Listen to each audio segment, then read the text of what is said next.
શતાબ્દી પર્વની ઉજવણી નિમિત્તે આપ સૌનું સ્વાગત છે. ગઈકાલે આપણે આ શબ્દલો કે સર્જક સંઘની શરૂઆત કરી, પહેલો મણકો ગયો. ગઈકાલે અહીંયા દીપ પ્રાગટ્ય આપણે કર્યું અને વિજ્ઞાન અમારું એવું કહે કે એક શક્તિનું બીજામાં રૂપાંતર થાય એટલે ઉર્જા કયા રૂપે સંગ્રહિત છે, તો એ જ્યોત આપણા સૌમાં ચૈતન્ય જ્યોતિ રૂપે સંગ્રહિત રહેવાની છે, એમાં શંકા નથી. એનું કારણ એક જ છે કમલભાઈ, કે અત્યારે આપણે જ્યાં બેઠા છીએ ને, આપણે સૌ પુસ્તક વગા છીએ અને પુસ્તક વગા કાયમી રહીએ એટલા માટે આ વાચન જ્યોત જળહળી રહે એવા શુભ આશય સાથે આ કાર્યક્રમ આપણે યોજ્યો છે. આપ સૌના સહકારથી સમયસર લાઇબ્રેરીની પ્રણાલિકા મુજબ અમારા મહાદેવભાઈ હસતા હશે અને ખુશ થતા હશે કે હા હવે બરાબર કરી રહ્યા છો. તો એ આપણે કાર્યક્રમ શરૂ કરીએ છીએ. આજે પ્રાધ્યાપક કમલભાઈ જોશી ઉપસ્થિત છે. પરિચય એક વાક્યમાં એમને ગમતો પહેલાં આપીશ. હવે એમને ગમતો મને ખબર છે, એટલા માટે હું અધ્યાપક છું અને અધ્યાપન કાર્ય કરું છું. 2 વર્ષ પહેલાં કોવિડને કારણે વેબિનારમાં મેં જ્યારે પરિચય આપેલો ત્યારે એમણે અંતમાં એવું કહેલું કે આવું આપ્યું હોતે તો એ ચાલતે. એટલે તમને ગમતો અપાઈ ગયો, હવે મને ગમતો હું આપીશ. એટલે આ સરસ કાર્યક્રમમાં એવો આપણી વચ્ચે દૂરથી આવ્યા છે. પણ વેબિનાર અને ત્યાર પછી પદમ ડુંગળી આવ્યા ત્યારે સ્વાતિબેન અમારા તક નહીં જવા દે, એટલે ત્યારે પણ અમે અહીંયા શૃંખલામાં એમને બોલાવેલા, તો ત્યારે પણ અમે રૂબરૂ થયા, ખૂબ મજા આવી. અને આજે પણ એવું જ. અધ્યાપન કાર્ય, અંગ્રેજીના પ્રોફેસર. આમ કહીએ તો તમને જ્યારે મળ્યું છે તેમાં કંઈક અધ્યાપક અને રંગકર્મી એવું કહ્યું છે. બિલકુલ રંગમંચને વેરેલી વ્યક્તિ છે. અને તાકાત કેવી છે કે એકલે હાથે 2.5-3 કલાક એક પાત્રીય દ્વિઅંકી નાટક તો કરી જ શકે. જળને પડદેના રાજનભાઈ આપણે બધા અનુભવ્યું છે, અનુભૂતિ કર્યું છે, માણ્યું છે ટાટા હોલમાં. અને એની સાથે એવી પણ કેપેસિટી ધરાવે છે કે 1100 જેટલા વિદ્યાર્થીઓને મંચ પર રામાયણ કરાવવા માટે બી એટલી જ શક્તિ ધરાવે છે. એટલે પોતે એકલા રહીને 2.5-3 તો પછી આવ્યા, કદાચ શરૂઆત તો 4.5 કલાક જેટલી હતી. 4.5 કલાક મંચ પર એકલા રહેવાનું અને એક જણે ભજવવાનું એક પાત્રીય ફૂલ લેન્થ ડ્રામા સતીશભાઈનો જળને પડદે. 80થી ત્યાં અત્યારે મને ખબર પડે છે 83 જેટલા શો એમણે કર્યા છે. અને મને ખ્યાલ છે મેં જ્યારે નાટક જોયેલું ત્યારે બી થોડું આમ રોમાંચિત થઈ જવાયેલું, ઘૂસબમ જેવું એટલા માટે થયેલું કે પદ્ય અને ગદ્ય બંને સાથે એક જ વ્યક્તિ રજૂ કરે અને એ સમયે નાટ્ય રૂપે નર્તન રૂપે એમણે રજૂ કરેલું જ્યારે. અને પછી મેં જ્યારે એમનો ઇન્ટરવ્યૂ સાંભળ્યો ત્યારે ખબર પડી કે 2 વર્ષ સુધી ભરતનાટ્યમની તાલીમ લીધેલી આ નાટક માટે. અને ખાસા વર્ષો 10-10 વર્ષ વીતી ગયા છે.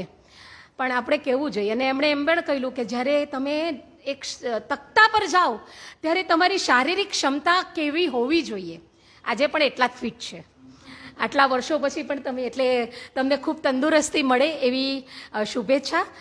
લેખક તરીકે એક નાટક રંગકર્મી માટે કયા કયા પાત્રો અથવા તો કઈ સ્ટેજીસ આવે, તો લેખક, દિગ્દર્શક, નિર્માતા અને અભિનેતા, આ બધી સ્ટેજ આવે એ બધું જ કરી રહ્યા છે. અને વક્તા તો છે જ. નાટક, ચલચિત્ર, ટીવી હોય, પણ પહેલો પ્રેમ નાટકનો છે એટલે હું પહેલું એ જ બોલીશ કે હા બિલકુલ. અને ત્યાર પછી શોર્ટ ફિલ્મ્સ હોય કે આવી, એટલે ફિલ્મો તો પછી આવી. તો વ્યવસ્થિત પરિચય આપીશ કયા કયા નાટકો જે એમણે લગભગ 1500 જેટલા નાટકોમાં તો કદાચ અભિનય કર્યો છે અને 200 જેટલાનું દિગ્દર્શન કર્યું છે. અને નાટકોના નામ લઈશ ત્યારે ખ્યાલ આવે કે કેવા નાટકો કરાવ્યા હોય. પછી ગિરીશ કર્નાડનું હરિવદન હોય કે નાગમંડળ હોય, સતીશભાઈના નાટકો હોય, ભગવતી ચરણ વર્માના હોય કે શેક્સપિયરનું મેકબેથ અને હેમ્લેટ હોય. આ બધા નાટકો. એટલે આના પરથી એક વસ્તુ ખ્યાલ આવે કે જ્યારે વ્યવસાયિક રંગભૂમિ આજે આપણી વચ્ચે આપણા પર આમ રીતસરનો પ્રહાર અથવા તો આમ ફેંકી રહી છે બધું, ત્યારે કંઈક વિશિષ્ટ પ્રયોગ જે વ્યક્તિઓ કરી રહી છે તેમાંના એવો એક છે. અને સાહિત્યિક મૂલ્યને જાળવીને આગળ વધવાની વાત એમણે બહુ સુપેરે નિભાવી છે, એટલે ગુજરાત ઋણી રહેશે. અને મને સૌથી બધા નામો તો બોલીશ જ કે કઈ ટેલિવિઝન સિરિયલમાં કામ કર્યું છે, કયા એમાં શોર્ટ ફિલ્મ્સ. અહીંયા જો અધ્યાપકો બેઠા હોય તો એમને પરિચય થયો હશે બાયઝેકમાં. એટલે ગુજરાત ગવર્મેન્ટના જે હાયર એજ્યુકેશનના જેટલા પ્રોજેક્ટ છે એમાં એઓ ખાસો સલાહકાર તરીકે, માર્ગદર્શક તરીકે, કન્વીનર તરીકે કામ કરી ચૂક્યા છે. સંધાન હોય, બાયઝેક અમારું સેટેલાઇટ એજ્યુકેશનનું છે, એમાં પણ એઓ કન્વીનર રહી ચૂક્યા છે, કોઓર્ડિનેટર રહી ચૂક્યા છે. ગવર્મેન્ટની જેટલી પણ કલ્ચરલ ડેવલપમેન્ટની સ્કીમ છે એઓ બધામાં એઓ ઉચ્ચ સ્થાન ધરાવે છે અને માર્ગદર્શન આપી રહ્યા છે. કોલેજમાં છે એટલે વિદ્યાર્થીઓ તો એમના હાથમાં છે જ, પણ અત્યારે સ્કૂલો માટે પણ એવો કામ કરી રહ્યા છે. ઇવન વીર નર્મદ દક્ષિણ ગુજરાત યુનિવર્સિટીની પણ જે કંઈક પરફોર્મિંગ આર્ટ્સની અમારી શાખા છે, આપણી શાખા છે, એમાં પણ એવો સલાહકાર તરીકે કામ કરી ચૂક્યા છે. હું બધા બોલીશ, પણ વધારે મને સૌથી વધારે થયેલું મારી ઉંમરના હોય, આમાં ઘણા બધા એવા છે કે જેઓ એક દિગ્દર્શકના પિક્ચર જોઈને થોડા કોલર ઊંચા કર્યા છે કે હું તો આજે આનું મૂવી જોઈ આવી. એ હતા શ્યામ બેનેગલ. અને શ્યામ બેનેગલના ચીફ આસિસ્ટન્ટ ડિરેક્ટર તરીકે પણ એમણે કામ કર્યું છે. એટલે આપણે એમનો 2 દિવસ લાભ લેવાના છે અને બંને દિવસ પરિચય મેળવીશું જ, પણ કારણ કે એટલું બધું સરસ છે એમની પાસે ભાથું. તો ના પેલું એ તમને ગમતું આવ્યું, પણ મને ગમતું તો મને શું કહેવાય કે મને સંતોષ નહીં થશે. એટલે મેં કહું મંચન કરેલા નાટકોમાં ઘણું બધું આવે છે. નાગમંડળ, મેકબેથ, હેમલેટ, ચિત્રલેખા, સુરા અને શત્રુજીત, ચતુષ્કોણ એ મધુરાઈના નાટકો છે. પશુપતિ, કામરૂ, પછી લેખન કાર્ય પણ કરે છે અને 14 જેટલા લેખન કર્યા છે, જેમાં સંગીત નાટક અકાદમીનું પુરસ્કાર પણ મળ્યો છે. સર્જન, બટરફ્લાય, આરંભ, રામાયણ વગેરે. પછી મેં તમને જળને પડદેની તો વાત કરી. 80 ઉપરના 3 ભાષામાં પાછા, ગુજરાતી, હિન્દી અને અંગ્રેજી 83 જેટલા એના પ્રયોગો થયા છે. અને સૌથી વધારે અગત્યનું કામ એઓ અત્યારે કરી રહ્યા છે તો 400 જેટલી વિદ્યાર્થીઓની શિબિર એઓએ લીધી છે. અને કદાચ એનાથી, આ તો મારો જૂનો આંકડો છે, કદાચ વધારે હશે. અને હજારોની સંખ્યામાં વિદ્યાર્થીઓ એમના હાથ નીચે ટ્રેન થઈ રહ્યા છે. અને ખરેખર જ નિસ્બતનું જે કામ વ્યક્તિને ગમતું હોય, તકતો ગમતો હોય, રંગમંચ ગમતો હોય, પણ જ્યારે એ વિદ્યાર્થી સુધી પહોંચે, બાળક સુધી પહોંચે, તો જે અહીંયા કાર્ય થઈ રહ્યું છે તેવું એ સમાજમાં કાર્ય કરી રહ્યા છે. અને આને કારણે એવોર્ડો તો મળ્યા જ હશે, એમાં કોઈ શંકા જ નથી. INTનો હોય કે વીણાવેલીનો હોય કે ભવન્સ કલ્ચરલ થિયેટરનો હોય કે સંગીત નૃત્ય નાટ્ય અકાદમીના હોય, 50 જેટલા નેશનલ અને રાજ્ય કક્ષાના એઓને એવોર્ડ પણ મળ્યા છે. ફિલ્મો, ટીવી સિરિયલ્સમાં બી એમનું યોગદાન છે. એક મહલ હો સપનો કા જાણીએ છીએ આપણે, કરિયાવર, એક ડાળના પંખી, અંકલ શોધ, કદાચ સાયન્સ ફિક્શન હતું, અંકલ શોધ, પછી સંક્રાંતિ, ફિલ્મો શુભારંભ, દુનિયાદારી, સાહેબ, ઓક્સિજન, સૂર્યાંશ, મિત્રો, તારી માટે વન્સ મોર, અમરનાથ અને રાડો. આ ફિલ્મ સાથે પણ એવો સંકળાયેલા અને લેખન કાર્ય કરે. આજે એકલા આવ્યા છે, કંઈક કારણ ઘરમાં આવી પડ્યું છે. બાકી દેવાંગીબેન પણ એટલા જ વર્ઝેટાઇલ પર્સનાલિટી, એમના જીવનસાથી એવો પણ વેબિનારમાં આપણી સાથે થયા હતા, જોઈન થયા હતા. એમનું લખેલું એકલો જાને રે, કાજલ ઓઝા વૈદ્ય સ્વર્ગમાં રવિન્દ્રનાથ ટાગોરને મળે છે અને એ બેની મુલાકાત પર આધારિત આખું ડ્રામાનું દિગ્દર્શન અને અભિનય એવું કર્યું છે. ખૂબ અફલાતુન વાતો એમના મોઢે સાંભળેલી. જ્યારે ફરી પાછા સ્વાતિબેન આપણે બોલાવીશું. તમારો ઉલ્લેખ એટલા માટે મને અત્યારે કરું કારણ કે આપણે વેબિનારમાં છે ને તમે કોમેન્ટ લખેલી કે રામાયણ જેવી વાતનું એક શૃંખલા થાય તો સારું ને. ઘડી રળિયામણી હતી એટલે આજે પણ આપણે એ વાત આજે લાઇબ્રેરી એક કરી શકી છે. એટલે એ જગત નિયંતાનો પણ આભાર કે ત્યારે અમે એવું નક્કી કરેલું કે કોવિડમાં કે આપ પાછા આવો જ અને આની કંઈક શૃંખલા જેવી કરીએ. શૃંખલા જેવું જ થશે. તે દિવસે થોડી વાત કરી તો શાંતિ અને તૃપ્તિની વાત એટલે રામાયણ. એવો આ વાત લઈને આવ્યા છે, રામાયણ ઇતિહાસ કથા. અને હવે મેં તમને કહ્યું કેસીજી સંધાન હોય, સ્કોપ ઇંગ્લિશનું ગુજરાત ગવર્મેન્ટનું એક પ્રોજેક્ટ છે સ્કોપ, અને યુરોપિયન યુનિયન કે જેમાં 42 શોર્ટ ફિલ્મ્સ બની છે જે સોશિયલ ઇસ્યુ અને હેલ્થ ઇસ્યુ પર આધારિત છે. તો એવું ઘણું બધું કામ એવો કરી રહ્યા છે. આપણા સૌની શુભેચ્છા આપણા સૌનું એમની સાથે રહેશે. આવો પ્રશાંતભાઈ, આપણા વતી એમનું સ્વાગત કરો.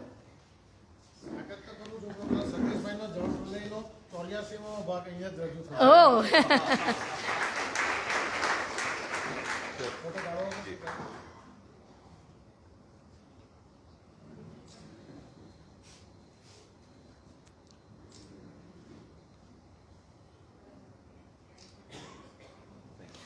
અને ઓડિયન્સમાં અમારા પત્રકાર મિત્રો આવ્યા હોય તો આપ આવો, આપને માટે અમે અહીંયા વેલકમ છો આપ. પરેશભાઈ, આપ પણ આવો આગળ. અને હવે આ રામાયણ ઇતિહાસ કથા અને કમલભાઈ. Thank you.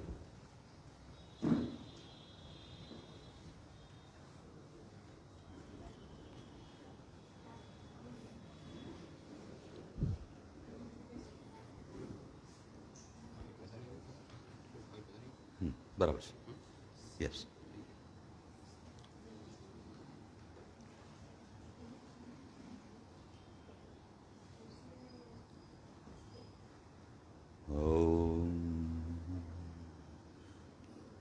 વાગર્થાવિવ સંપૃક્તૌ વાગર્થપતિપતય જગતઃ પિતરૌ વંદે પાર્વતી પરમેશ્વર.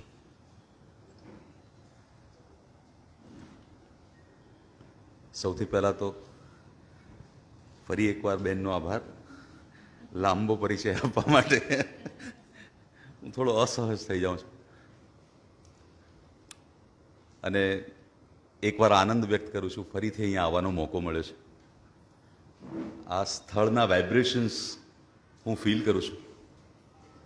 પુસ્તકો સાથે ઉછર્યો છું એટલે પુસ્તકોને સૌથી વધારે પ્રેમ કર્યો છે અને પુસ્તકોની વચ્ચે પુસ્તકાલયમાં જવાનું હોય અને એમાંય વાંચન વીરોની વચ્ચે જવાનું હોય ત્યારે વધારે રોમાંચ અનુભવાય અને હું અનુભવી રહ્યો છું.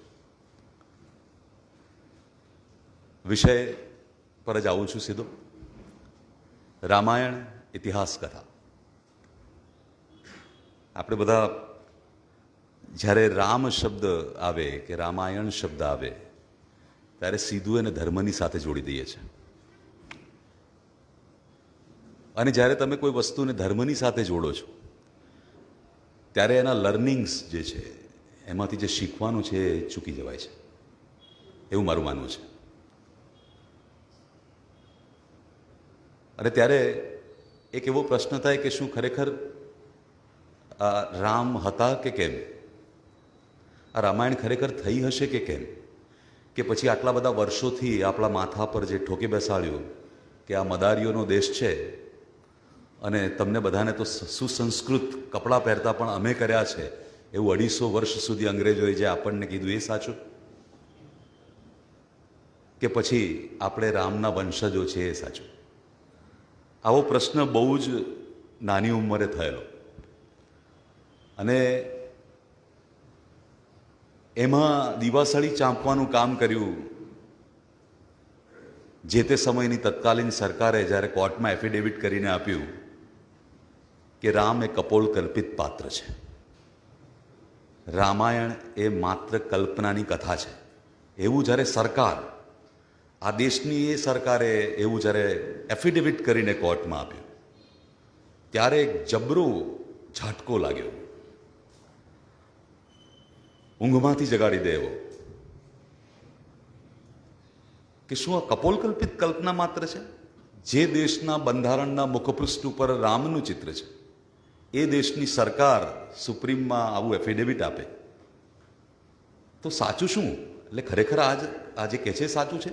સાચું શું 250 વર્ષ સુધી આપણા માથે કે કર્યું કે આ માઇથોલોજી છે, માઇથોલોજી છે, માઇથોલોજી છે, અર્ધ સત્ય છે, અર્ધ સત્ય છે, અર્ધ સત્ય છે, જુઠ્ઠાણું છે. ખરેખર સાચું શું? અને ત્યારથી અધ્યાપક તરીકે, સંશોધક તરીકે મેં નક્કી કર્યું કે ના, આના મૂળ સુધી જવું છે ને ખરેખર શું છે. અને જે કંઈ તથ્યો આ 14-15 વર્ષમાં મેં મેળવ્યા એ તમારી સાથે શેર કરું છું. મારો એવો કોઈ દાવો નથી કે હું બહુ જ્ઞાની છું. મારું કામ વાંચવાનું છે અને મેં જે કંઈ વાંચ્યું એ તમારા સુધી પહોંચાડવાનું છે. બહુ જુદા જુદા મતો છે. અમે સાહિત્યના વિદ્યાર્થી છીએ ને, એટલે હંમેશા અહીંયા 1+1 = 2 ક્યારેય ન થાય.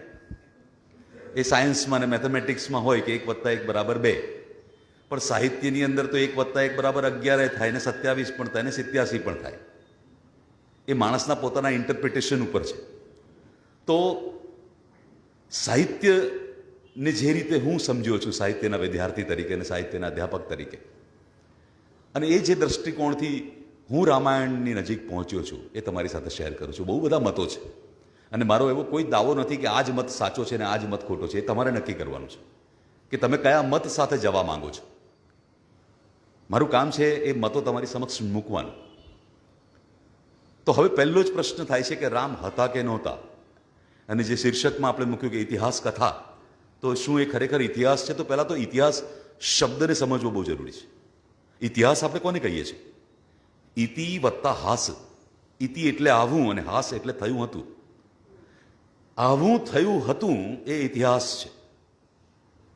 રામાયણમાં વાલ્મીકી પોતે લખે છે કે આ ઇતિહાસ છે.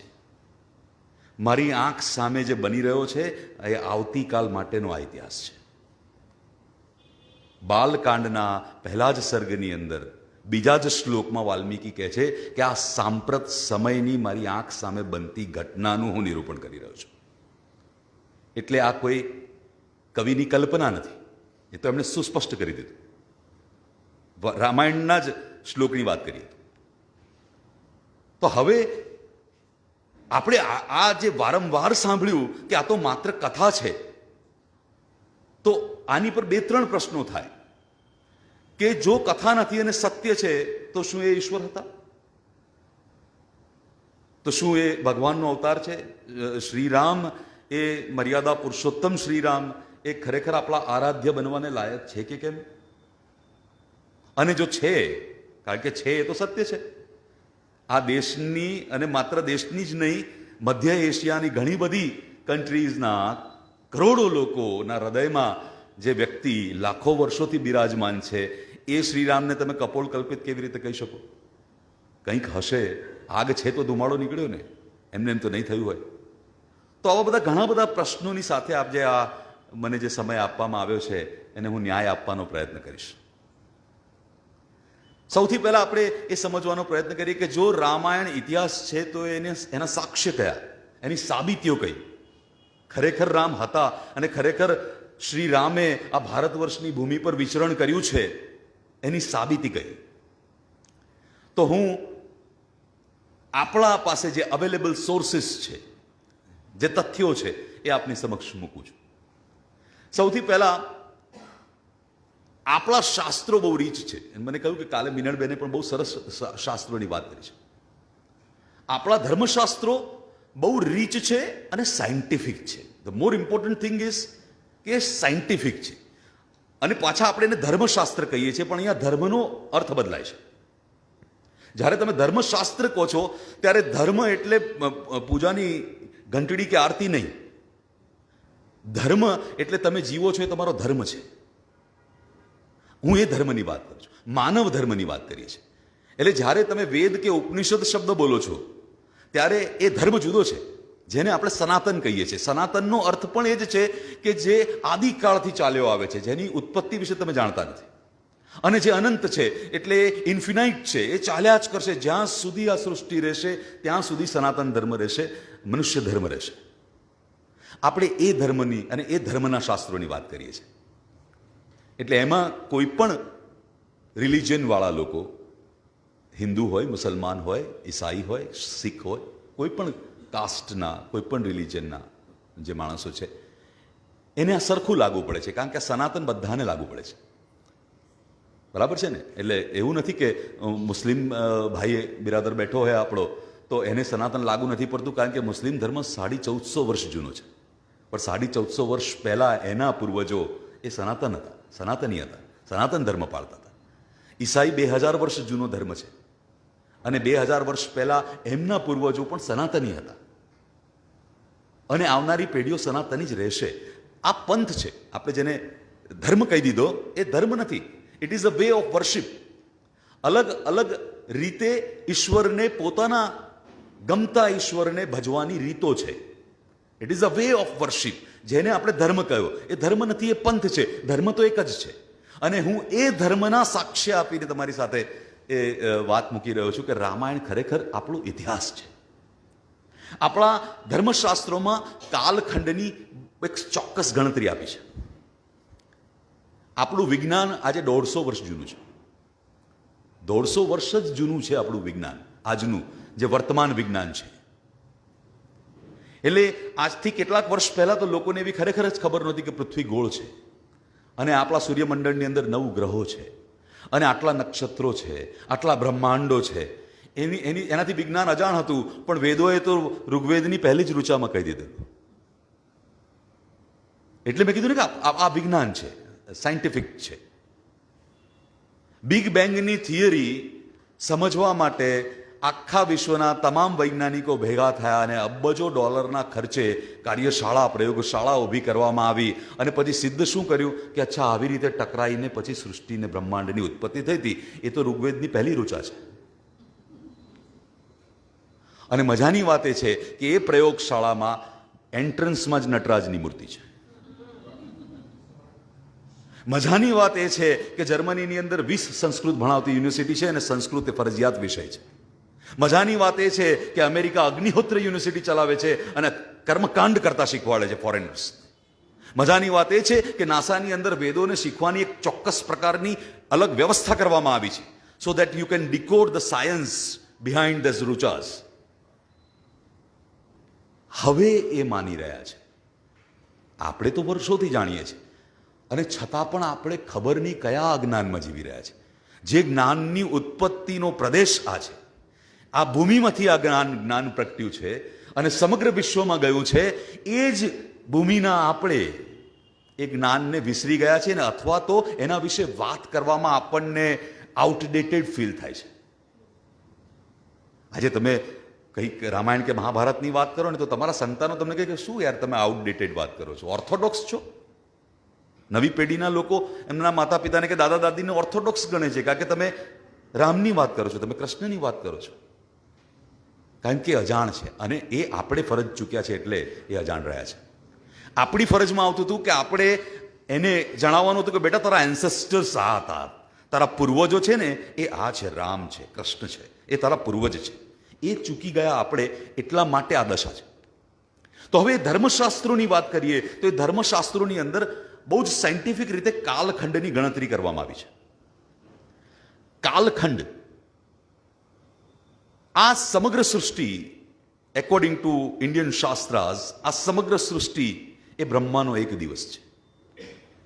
બ્રહ્માનો એક જ દિવસ ઇઝ ઇક્વલ ટુ આ સમગ્ર સૃષ્ટિ. અહીંયા રિલેટિવિટી ઓફ ટાઈમની વાત કરે છે આપણું શાસ્ત્ર, કે એવું કેવી રીતે થાય? બ્રહ્માનો એક દિવસ તો કે એવડો મોટો હોય કે આપણી આ સૃષ્ટિ નિરંતર ચાલ્યા કરે, તો આ સૃષ્ટિની ઉંમર કેટલી? તો એમ પણ કહ્યું કે લગભગ 4 અબજથી વધારે વર્ષોની આ સૃષ્ટિની ઉંમર છે અને 4 અબજ વર્ષો ઇઝ ઇક્વલ ટુ બ્રહ્માનો એક દિવસ.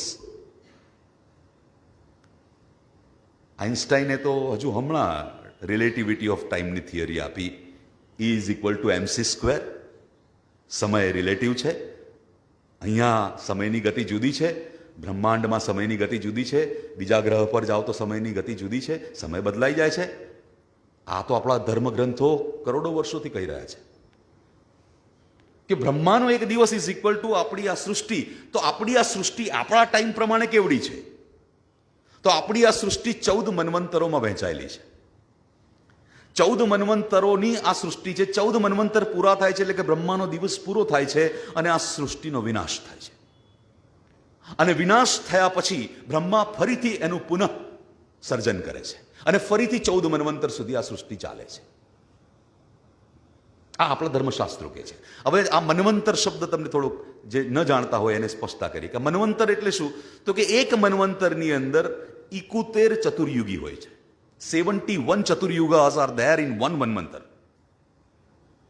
ચતુર્યુગ એટલે સતયુગ, ત્રેતાયુગ, દ્વાપરયુગ અને કળિયુગ. 4 યુગોનો એક ચતુર્યુગ. આવા 71 ચતુર્યુગ થાય એટલે એક મન્વંતર બને અને આવા 14 મન્વંતર સુધી આ સૃષ્ટિ ચાલે. હું કહું આપણે કયા મન્વંતરમાં છે? આપણે અત્યારે 7મા મન્વંતરમાં છે. વૈવસ્વત મન્વંતર ચાલે છે. અને આ ભારતના કોઈ પણ ગામડામાં, કોઈ પણ છેવાડાના ગામડામાં બેઠેલા ગોર મહારાજને જઈને પૂછશો ને તો એ પણ કહેશે. તમે જુઓ કેટલું સટીક સાયન્સ છે અને કેવું એનું આયોજન છે કે ગમે તેવું ઉપર નીચે થઈ જાય પણ આ ગણતરી અટકતી નથી, કરોડો વર્ષોથી અટકતી નથી. આ 7મું મન્વંતર ચાલે છે, એમાં 27 ચતુર્યુગી પૂરી થઈ ગઈ છે. આ 28મી ચતુર્યુગી ચાલી રહી છે અને 28મી ચતુર્યુગીનો કળિયુગ ચાલી રહ્યો છે. અને એ કળિયુગને એક્ઝેક્ટ આજે 5124 વર્ષ પૂરા થયા છે.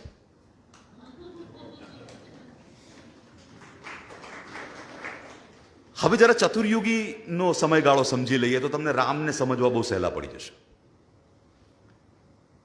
સતયુગ કેટલા વર્ષનો હોય? સતયુગ 17,28,000 વર્ષનો હોય. ત્રેતાયુગ 12,96,000 વર્ષનો હોય. દ્વાપરયુગ 8,64,000 વર્ષનો હોય. અને કળિયુગ એ 4,32,000 વર્ષનો હોય. એક ચતુર્યુગી લગભગ 43.5 લાખ વર્ષની બને. આવી 71 ચતુર્યુગી ઇઝ ઇક્વલ ટુ 1 મન્વંતર. અને આવા 14 મન્વંતર આ સૃષ્ટિ ચાલે એટલે લગભગ 4 અબજ વર્ષ સૃષ્ટિ ચાલે. આપણે બિલકુલ અત્યારે અડધે પહોંચ્યા છે. આપણે એક્ઝેક્ટલી અડધે પહોંચ્યા છે. અત્યારે આજની તારીખમાં આપણી સૃષ્ટિને 1,96,08,53,124 વર્ષ થયા છે. અને હું આમાં મેં કોઈ મહાન કામ નથી કર્યું. મેં તમને કહ્યું કે ભારતના કોઈ પણ નાનામાં નાના ગામડામાં કોઈ પણ ગોર મહારાજને જઈને પૂછજો, એ તમને આ જ તારીખ કહેશે, આ જ સમય કહેશે, એક્ઝેક્ટ ડેટ કહેશે. And this is our science. આ ફોરકાસ્ટ તો હમણાં ચાલુ થયું. આ વિજ્ઞાને ફોરકાસ્ટ કર્યું. આપણા પંચાંગો તો ક્યારથી ફોરકાસ્ટ કરતા આવ્યા છે. આપણા પંચાંગો તો ક્યારથી ફોરકાસ્ટ, ક્યારે સૂર્યગ્રહણ થશે ને ક્યારે ચંદ્રગ્રહણ થશે એ હજારો વર્ષ પહેલાથી નક્કી છે કે આ જ તારીખે થશે, આમ જ થશે, આમ જ ચાલશે. એ આપણું સાયન્સ છે, આપણા શાસ્ત્રો છે. એ શાસ્ત્રોની ગણતરી પ્રમાણે હવે જોઈએ કે રામ ક્યારે થયા, તો કે રામ ત્રેતાયુગમાં થઈ ગયા. રામ ત્રેતાયુગના અંતિમ ભાગમાં થયા. અત્યારે કળિયુગના 5124 વર્ષ થયા. તમે ગૂગલ કરી શકો છો. આમાં કશું હવે તો બધું તમારી ફિંગર પોઈન્ટ ઉપર જ છે બધું જ ઇન્ફોર્મેશન. કલી સંવત, યુધિષ્ઠિર સંવત આજે 5124 વર્ષ બતાવે છે. એના પહેલા દ્વાપર યુગ એ 8,64,000 વર્ષનો છે, જેમાં કૃષ્ણ થઈ ગયા, જેની આપણે આવતીકાલે વાત કરીશું. 8,64,000 વર્ષનો દ્વાપર અને 5124 વર્ષ એટલે લગભગ 8,70,000 વર્ષ થયા. એના પહેલા રામ થયા. એના પહેલા ત્રેતાયુગના અંતિમ સમયમાં રામ થયા. એટલે રામનો સમયગાળો 9.5 લાખ વર્ષ પહેલાનો છે. આપણા શાસ્ત્રો પ્રમાણે રામ આજથી 9.5 લાખ વર્ષ પહેલા આ ભારત ભૂમિની ધરતી ઉપર વિચરણ કરીને ગયા છે. એક અદ્ભુત આદર્શ જીવન જીવીને બતાવ્યું છે, જેને આપણે સમજવાની જરૂર છે, નહીં કે એના ચમત્કારોમાં જવાની. પણ આપણી તકલીફ શું છે કે આપણે જેને અનુસરી શકતા નથી એને ઈશ્વર બનાવી અને ગોખલામાં બેસાડી દઈએ છીએ. એટલે એનામાંથી જે શીખવાનું છે ને ચૂકી જવાય છે. રામનું જીવન, રામાયણ, રામાયણ એટલે રામની યાત્રા, અયણ એટલે યાત્રા, રામની યાત્રા. આ રામની યાત્રા છે જે 9.5 લાખ વર્ષ પહેલા થઈ ગઈ આ ધરતી પર. આ પહેલો સાક્ષ્ય શાસ્ત્રોક્ત પ્રમાણે આપણે જોયું કે રામાયણ એ હકીકત છે, એ થઈ ચૂક્યું છે શાસ્ત્રોક્ત પ્રમાણે, અને આજથી 9.5 લાખ વર્ષ પહેલા. હવે વૈજ્ઞાનિક રીતે આને જરા ચકાસીએ. વિજ્ઞાન શું કહે છે આમાં? તો જ્યારે અબ્દુલ કલામ સાહેબ આપણા પ્રેસિડેન્ટ હતા, ત્યારે અબ્દુલ કલામ સાહેબની આગેવાની હેઠળ એક પ્રયોગ હાથ ધરાયો, એક પ્રોજેક્ટ હાથ ધરાયો. એનું નામ હતું પ્રોજેક્ટ પ્લાનેટરી. એક પ્લાનેટરી સોફ્ટવેર એટલે આકાશ ગંગા નામનું એક સોફ્ટવેર ડિઝાઇન કરવામાં આવ્યું. એ સોફ્ટવેરનું કામ શું હતું તો કે એ સોફ્ટવેરમાં તમે કોઈ પણ રીતના ગ્રહોની દશા અને દિશા મૂકો એટલે તમને એક્ઝેક્ટ ડેટ કાઢીને આપે. એ સોફ્ટવેરનું કામ એ. મજાની વાત એ છે કે વાલ્મીકીએ જે રામાયણ લખી એ રામાયણની અંદર જ્યારે જ્યારે જેટલા અગત્યના પ્રસંગો લખ્યા છે ત્યારે ત્યારે તેમણે એ વખતની ખગોળકીય ઘટનાઓનો ઉલ્લેખ કર્યો છે, નક્ષત્રોની દિશા અને દશા બતાવી છે.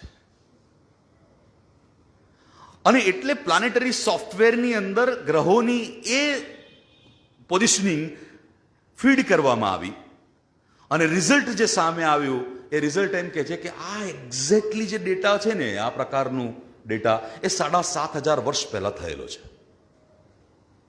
7,500 વર્ષ પહેલા થયો છે. That is what planetary software says કે આ ગ્રહોની દિશા એક્ઝેક્ટલી બિલકુલ સિક્વન્સમાં છે, બધી જ સિક્વન્સમાં બેસે છે. એક એક એમના જન્મથી લઈ અને એમના અંત સુધીના સમયની તમામ ઘટનાઓ સિક્વન્સમાં આજથી 7,500 વર્ષ પહેલાના સમયમાં બરાબર બેસે છે, તારીખો સહિત કાઢીને આપી છે. અને બહુ જ પ્રાઉડલી આપણા પ્રેસિડેન્ટ અબ્દુલ કલામ સાહેબે પબ્લિક પ્લેટફોર્મ પર આ એનાઉન્સ કરીને એમ કહ્યું કે રામ હતા. રામાયણ થઈ છે 7,500 વર્ષ પહેલા થઈ છે. એટલે હવે આપણને પ્રશ્ન તરત થાય કે પેલું 9.5 લાખ વાળું ખોટું, આ 7.5 વાળું સાચું તો પેલું ખોટું. હવે આમાં એક નાનકડી ગ્લિચ છે.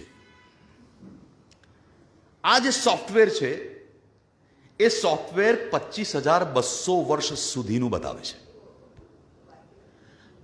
એકોર્ડિંગ ટુ ધીસ સોફ્ટવેર 25,200 વર્ષ પહેલા એકનો એક ગ્રહ ફરીથી એ પોઝિશન પર આવતો નથી. એટલે 7,500 વર્ષ આ સેગમેન્ટમાં 25,200 વર્ષના સેગમેન્ટમાં આ ગ્રહ દશા 7,500 વર્ષ પહેલાનો સમય બતાવી રહી છે. એક્ઝેક્ટલી 25,200 વર્ષ પહેલાના સેગમેન્ટમાં જઈશું તો ફરી એ ગ્રહ દશા બતાવશે. એમ તમે જો પાછળ જતા જશો તો એ 9.5 લાખ વર્ષે પણ બતાવશે.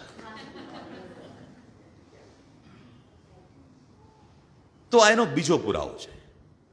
અને મને બહુ ફેર નથી પડતો રામ 9.5 લાખ વર્ષ પહેલા થયા હોય કે 7,500 વર્ષ પહેલા થયા. મારા માટે તો અગત્યનું એ છે કે રામ છે, રામ છે. અને રામ એવા તો છે કે તમને અંત સમયે પણ છોડતા નથી. તમે જાઓ ને ત્યારે રામ બોલો ભાઈ રામ, રામ બોલો ભાઈ રામ કરતા તમને લઈ જાય. એ રામ છે. ત્રીજો પુરાવો, આ પણ સાયન્ટિફિક પુરાવો. જે મિનિટે સરકારશ્રીએ તત્કાલીન જે તે સમયની સરકારે આ જાહેરાત કરી કે રામ કપોલ કલ્પિત છે, એ જ વખતે નાસાએ સેટેલાઇટ ઇમેજ રામ સેતુની તરતી મૂકી માર્કેટમાં. એને નામ આપ્યું એડમ બ્રિજ. આ એમનું પાછો પોલિટિકલ પ્રોપરગેન્ડા છે આ નામ આપવા માટેનો. કે એ રામને એડમ કહે છે, આદમ. ઇસ્લામ વાળા આદમ કહે છે, ક્રિશ્ચન એને એડમ કહે છે. એટલે એમણે કીધું એડમ બ્રિજ.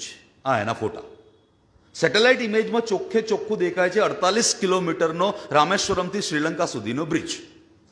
અને પછી એની પર ચાલુ થયા રિસર્ચ. ચેન્નઈ યુનિવર્સિટીની બ્રાન્ચ રામ સેતુ નામનું એક NGO એમાં કાર્યરત થયું. શ્રીલંકાની કેટલીક યુનિવર્સિટીઓ એની સાથે જોડાઈ અને આ પ્રોજેક્ટનું રિસર્ચ હાથ ધરાયો. અને રિસર્ચ ને શરૂ થાય એ વખતે આપણી સરકારે બણગા ફૂકીને કીધું કે ના ના, આ તો નેચરલ બ્રિજ છે, આ તો નેચરલ છે. ભાઈ નેચરલ હોય તો આટલો સિમેટ્રિકલ કેવી રીતે છે? આવો પ્રશ્ન ઇમેજ જોતા જ થાય કે નેચરલ હોય તો આટલો બધો સિમેટ્રિકલ ના હોય. એક ચોક્કસ પેટર્નમાં બનેલો બ્રિજ છે. હવે રિસર્ચ ચાલુ થયું અને રિસર્ચે શું કીધું? This is a main made bridge. આ માણસે બનાવેલો બ્રિજ છે.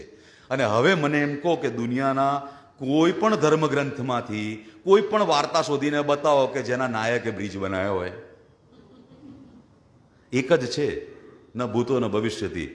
શ્રી રામ સિવાય આખા વિશ્વના કોઈ સાહિત્યમાં કોઈ પાત્ર દરિયાની ઉપર પોતાની પત્નીને બચાવવા માટે બ્રિજ બનાવતો નથી. તો આ રામ સિવાય કોઈ મેનમેડ કરી શકે નહીં. એટલે સાબિત થયું કે આ રામે બનાવેલો બ્રિજ છે. That is number 1 scientific proof કે આ ઇતિહાસ છે. એટલે આ ઇતિહાસ છે. બીજું, રિસર્ચ વધારે આગળ ચાલ્યો, કાર્બન ડેટિંગ કરવાનું શરૂ કર્યું. હવે આ બ્રિજની મજા તમે જુઓ, તમે એના વિડીયોઝ પણ અવેલેબલ છે યુટ્યુબ પર, તમે જો જોવા હોય તો એના રિસર્ચ પણ અવેલેબલ છે ગૂગલ પર. એ બધા વાંચવા જેવા છે રિસર્ચ પેપર ઉપર. 1 કિલોમીટર પહોળો બ્રિજ છે, 48 કિલોમીટર લાંબો બ્રિજ છે. એની વેડથ કેટલી છે? 1 કિલોમીટર પહોળો બ્રિજ છે. 2 કિલોમીટર સુધી તો બંને બાજુ એ બ્રિજના પથ્થરો દરિયામાં વેરાયેલા છે. જૂના ગેઝેટ્સ અને જૂના હિસ્ટોરિયનને શોધ્યા ત્યારે ખબર પડી કે આજથી 500 વર્ષ પહેલા સુધી ભારત અને શ્રીલંકા વચ્ચે વેપારનો આ મુખ્ય માર્ગ રહ્યો છે. 500 વર્ષ પહેલા સુધી ભારત અને શ્રીલંકા વચ્ચેનો મુખ્ય વેપારનો માર્ગ રહ્યો છે.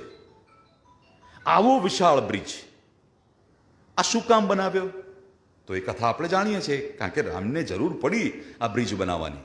અને ભારત અને શ્રીલંકાની વચ્ચે નાના નાના દ્વીપો છે, ટાપુઓ છે. 7થી વધારે અલગ અલગ ટાપુઓ છે. અને જ્યાં પાણી ટાપુઓ હોવાને કારણે ઓછું છે, રૂટીનમાં સમુદ્રની જેટલી ડેપ્થ હોય એટલી ડેપ્થવાળો સમુદ્ર ત્યાં નથી. અને એટલે રામે બહુ જ સુંદર રીતે આયોજનબદ્ધ આ દ્વીપોને જોડવાનું કામ કર્યું છે. આ બ્રિજ એટલે સળંગ બ્રિજ નથી. પોઈન્ટ 1 થી પોઈન્ટ 2 સુધી એને જોડી દેવાનું છે. પછી તો તમને વિશાળ માર્ગ મળી જાય છે દ્વીપનો. વળી પાછું જેવું પાણી છીછરું ચાલુ થાય ત્યાંથી એ આગળના દ્વીપ સાથે જોડવાનું કામ કરવાનું છે. આ બ્રિજ કોણે બનાવ્યો? તો કે રામની સાથે 2 એન્જિનિયરો હતા, જેનું નામ છે નલ અને નીલ, જેને આપણે સિરિયલમાં વાંદરા તરીકે જોયા. નલ અને નીલ નામના વાનરો. નલ અને નીલ દે વર નોટ ઓર્ડિનરી વાનર. ઓર્ડિનરી વાનર નથી. એ વખતના બહુ જ જાણીતા સ્થપતિ વિશ્વકર્માના વંશજો છે નલ અને નીલ. આપણા શાસ્ત્રોમાં વિશ્વકર્માનો વારંવાર ઉલ્લેખ આવે છે. વિશ્વકર્મા એ સૌથી મોટા આર્કિટેક્ટ છે અને આ એમના વંશજો છે નલ અને નીલ. નલ અને નીલે આ પ્રોપર ડિઝાઇન કરીને ચાલુ વહેતા પાણીમાં આ બ્રિજ બનાવવાનું બીડું ઝડપ્યું અને આ બ્રિજ બનાવ્યો. અને આ વાત હું કિસ્સાની નથી કહી રહ્યો, વાલ્મીકી રામાયણની અંદર શ્લોક સહિત આ વસ્તુઓ લખેલી છે. તમે વાંચો ત્યારે ખબર પડે કે મોટા મોટા યંત્રોનો ઉપયોગ કરીને આજુબાજુના પહાડો કાપીને પથ્થરો યંત્રોથી અહીંયા લાવી અને બ્રિજ બનાવવામાં આવ્યો છે. કોઈ રામના નામે પથ્થર તર્યા નથી. તમને જે પેલો અગ્નિ પથ્થર બતાવે છે કોઈક જગ્યાએ, ખબર છે પાણીમાં ડૂબાડેલો, આ રામ સેતુનો પથ્થર છે, આ ગપ્પા છે. અગ્નિ સ્ટોન જે હોય, વોલ્કેનોથી ફોર્મ થયેલો જે પથ્થર હોય છે એ વજન ના લઈ શકે ક્યારે, એની પર તમે ઊભા ના રહી શકો, ડૂબી જાય.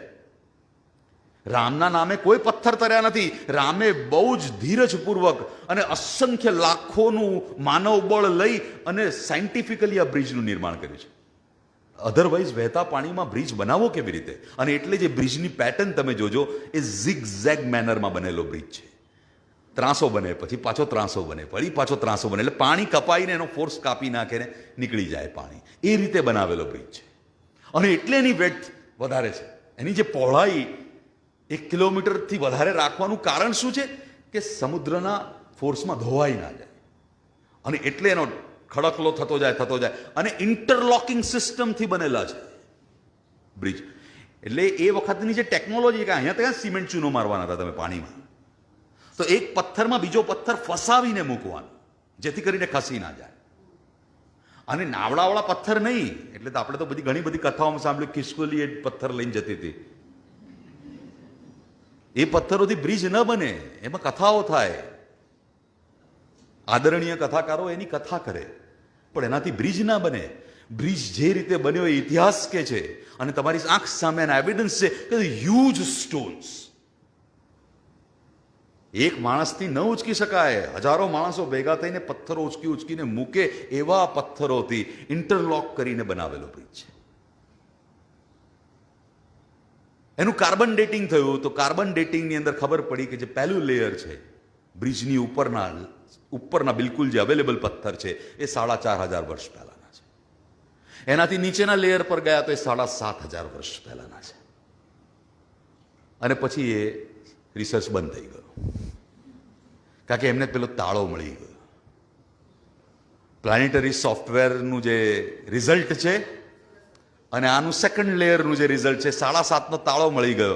અને આમાં આવા બધા કામો માટે ફંડ સરકાર આપતી નથી, અને આ સરકાર તો ન જ આપે એ વખતની, બહુ સ્વાભાવિક છે. અને આવા પ્રોજેક્ટ્સ બહુ જ ખર્ચાળ છે. પણ જો તમે બીજાથી ત્રીજા લેયર, ત્રીજાથી ચોથા, પાંચમા, છઠ્ઠા, સાતમા લેયર પર જાઓ, જેમ જેમ તમે ઊંડાણમાં જતા જાઓ તેમ તેમ તમને જૂની કાર્બન ડેટિંગના પથ્થરો મળે. એ સંભાવનાઓને નકારી શકાય એમ નથી. એટલે આમણે તો કહ્યું કે ના, 7,500 વર્ષ પહેલાં બન્યું, અમે શોધી કાઢ્યું, અને પ્રયોગ અટકી ગયો, રિસર્ચ અટકાયો અહીંયા. તો એ સાબિત તો એ જ થયું કે રામ હતા. અને આ કોઈ કથા નથી, આ કોઈ વાર્તા નથી, આ કવિની કલ્પના નથી. રામ તો ખરેખર અહીંયા આવીને ગયા છે, અને એટલે જ તો આ બ્રિજ તમારી આંખ સામે છે. તો 3 મુખ્ય ઉદાહરણોથી આપણે સમજીએ છીએ કે રામાયણ એ ઇતિહાસ કથા છે. તો એ ઇતિહાસ કથા છે શું? કઈ કથાને તમે ઇતિહાસ કથા કહો છો? કારણ કે જ્યારે તમે રામાયણ શબ્દ બોલો છો ત્યારે 2000 કરતાં વધારે રામાયણો આપણી પાસે અવેલેબલ છે. 2000 કરતાં વધારે રામાયણો આપણી પાસે છે, વિવિધ ભાષાઓમાં, અલગ અલગ ભાષાઓમાં, અલગ અલગ સમયખંડની અંદર, અલગ અલગ કાલખંડમાં લખાયેલી 2000થી વધારે કૃતિઓ રામની વાર્તા પર આધારિત છે, જેનો મુખ્ય પ્લોટ આ જ છે: રામ ને સીતાનો વનવાસ, સીતાનું હરણ અને રાવણનું મૃત્યુ. આ મૂળ પ્લોટની ઉપર લખાયેલી 2000 કથાઓ છે, રામકથાઓ. તેમાંથી સાચી રામકથા કઈ? તો મેં મારી આગળની વાતમાં વારંવાર વાલ્મીકીનો ઉલ્લેખ કર્યો. તો વાલ્મીકી રામાયણ જે છે એ સર્વસ્વીકૃત સાહિત્યવાળા પણ એ માને, અને અન્ય શાખાઓના લોકો પણ માને કે આ જ ઓરિજિનલ. એટલે વાલ્મીકી રામાયણ ઓરિજિનલ, કારણ કે એ મળી આપણને આજથી ઈસા પૂર્વે 800મી સદીની આસપાસ. એની પહેલી પ્રત આપણને મળી. અને એટલે આ સાયન્સનું તો તકલીફ શું છે કે જે દેખાય એમાં જે બોલે. એટલે એમ કે રામાયણનો કાળ એ 3000 વર્ષ પહેલાનો છે, સાહિત્યના વિદ્વાનો. કારણ કે રામાયણની કોપી આપણને મળી 3000 વર્ષ પહેલા, લેખિત કૃતિ. પણ લેખિત મળી, એ લેખિત કૃતિનો જે સમયગાળો હોય એ જ ઓરિજિનલ ઘટનાનો સમયગાળો છે એવું થોડું જરૂરી છે? એવું તો જરૂરી નથી ને. ત્યારે તમારે સમજવું પડશે કે આપણી ભારતીય સાહિત્ય પરંપરા કેવી રહી છે, આપણા ભારતીય શાસ્ત્રોની પરંપરા શું રહી છે. તો આપણે ઓરલ ટ્રેડિશનમાં સાહિત્યને વહેતું મૂકવા વાળો આ દેશ છે. આપણે ત્યાં ઓરલ ટ્રેડિશન ચાલી છે. આપણે ત્યાં હજારો વર્ષો સુધી ગુરુકુળ અને વિશ્વવિદ્યાલયો ચાલ્યા છે. નાલંદા અને તક્ષશિલા, આ બે જ નામ આપણે જાણીએ છીએ એટલે વારંવાર એનો ઉપયોગ કરીએ છીએ. આના જેવી 15,000 યુનિવર્સિટીઓ ભારત દેશમાં 1835 સુધી હતી. 1835 સુધીનો ડેટા હક્સલે નામના હિસ્ટોરિયન અંગ્રેજે જે રિસર્ચ કરીને આપણી સામે મૂક્યો, એ એમ કહે છે કે 1835 સુધી આપણી પાસે 15,000થી વધારે યુનિવર્સિટીઝ ભારત દેશમાં હતી, અને 7,20,000થી વધારે ગુરુકુળો હતા. આપણો આ દેશ છે, અને આ ગુરુકુળોમાં અને આ વિશ્વવિદ્યાલયોની અંદર જે મુખ્ય કામ કરવામાં આવતું એ કામ એ હતું કે આપણા ગ્રંથોને કંઠસ્થ કરાવવામાં આવતા, ઓરલ ટ્રેડિશન. એટલે તમે જુઓ કે આપણે ત્યાં આજે કેટલાક બ્રાહ્મણોની અટક એકપાઠી, દ્વિપાઠી, ત્રિપાઠી, મિશ્રા, પાંડે, આ બધી અટકો શું બતાવે છે? આ એ લોકો છે કે જેમણે વેદો મોઢે કર્યા છે. હવે તો એ લોકો ખાલી સરનેમ લઈને જ ફરે છે, વેદ ભૂલી ગયા છે. પણ આજે પણ ભારત દેશમાં આજે પણ 10 લાખથી વધારે લોકો છે કે જે લોકો વેદોને મોઢે કરી અને મોઢે કરાવવાનું કામ કરે છે, કંઠસ્થ. જેથી કરીને કોઈ પણ કાળમાં કોઈ પણ પ્રકારનો પ્રલય કે વિનાશ આવે અને સંપૂર્ણ જગત નાશ પામે, અને જો આમાંના 10 લાખમાંથી 2-3 જણા પણ જો બચી જાય તો એ વેદને ફરીથી આગળ લઈ જાય. અને એટલે વેદો કંઠસ્થ કરવાની પરંપરા આપણે ત્યાં રહી છે. માત્ર વેદ નહીં, ઉપનિષદ, બ્રાહ્મણ ગ્રંથ, રામાયણ, મહાભારત જેવો ઇતિહાસ, આ બધું જ કંઠસ્થ કરી અને આગલી પેઢીને આપવાનું કામ આપણા પૂર્વજોએ કર્યું છે. આ શ્રુતિ પરંપરા જેને આપણે કહીએ છીએ, આ શ્રુતિ પરંપરાની અંદર આ પેઢી દર પેઢી પાસ ઓન થયું છે. એટલે કે બને કે એ હું આવતીકાલે વધારે એમાં ડીપમાં વાત કરીશ, કારણ કે મારે કાલે આ 5000 વર્ષના સમયગાળાને કહેવાનું છે તમારી સામે. એટલે આજે હું એમાં વધારે ડિટેલમાં નથી જતો, પણ બને શક્ય છે કે અરે તમે સાહેબ તમારું 6ઠી 7મી પેઢીનું નામ આપણને ખબર નથી, અને આપણે રામનો ઇતિહાસ શોધવા નીકળ્યા છે જે 9.25 લાખ વર્ષ પહેલા થઈ ગયા. આપણી 6ઠી 7મી પેઢી ક્યાં રહેતી હતી એ આપણને ખબર નથી. આપણા પૂર્વજો ક્યાંથી માઇગ્રેટ થઈને નવસારીમાં આવ્યા અને મારા પૂર્વજો ક્યાંથી માઇગ્રેટ થઈને લુણાવાડા પહોંચ્યા એ મને ખબર નથી. 7મી 8મી પેઢી પતી ગયું, બહુ તો તમે 7મી પેઢી સુધી પહોંચી શક્યા હો. પછીના સ્ટ્રેસીસ આપણને મળતા નથી. આ કેવું છે કે તમે રણમાં ચાલતા જાઓ અને પાછળ તમારા પગલાં પડતા જાય અને કલાક પછી પાછળ વળીને જુઓ તો એક પણ પગલાંનું નિશાન ન મળે. આ સમય છે, અને આ સમયની અંદર ઇતિહાસને સાચવવો એ બહુ અઘરો છે.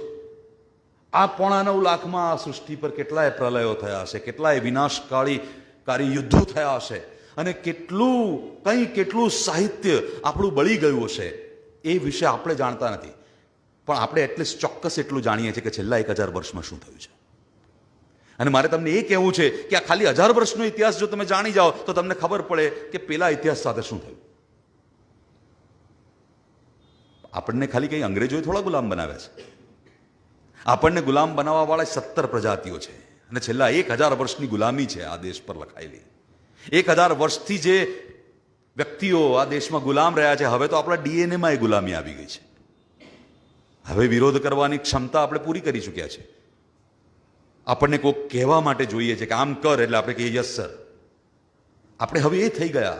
આ 1000 વર્ષની અંદર શું થયું ખબર છે? જે આક્રાંતાઓ આપણા દેશ ઉપર ચડાઈ કરવા માટે આવ્યા, એમણે માત્ર આપણું ધન નથી લૂંટ્યું. Once upon a time we are સોને કી ચીડિયા. ભારત વિશે કહેવાતું કે સોને કી ચીડિયા. એ માત્ર ધન ને સોનું લૂંટીને નથી ગયા, એ લોકોએ 2 કામ કર્યા. જ્યારે આક્રમણ કર્યું ત્યારે આપણા વિશ્વવિદ્યાલયોની લાઇબ્રેરીઓ બાળવાનું કામ કર્યું. અને એક ચોક્કસ આંકડો જે રિક્સલેના જે રિસર્ચ વર્ક છે એ અવેલેબલ છે, તમે એ વાંચો. એ બી 1835-40માં થયેલા રિસર્ચ, કે એ લોકોની પાસે ડેટા છે. આપણે આ શોધવાનું કામ નથી કર્યું. જે લોકો આપણી પર રાજ કરતા હતા એ લોકોએ જ આપણને કીધું. એમણે જ આ રિસર્ચ કરીને મૂક્યો કે તમે લોકો તો આ હતા ભાઈ.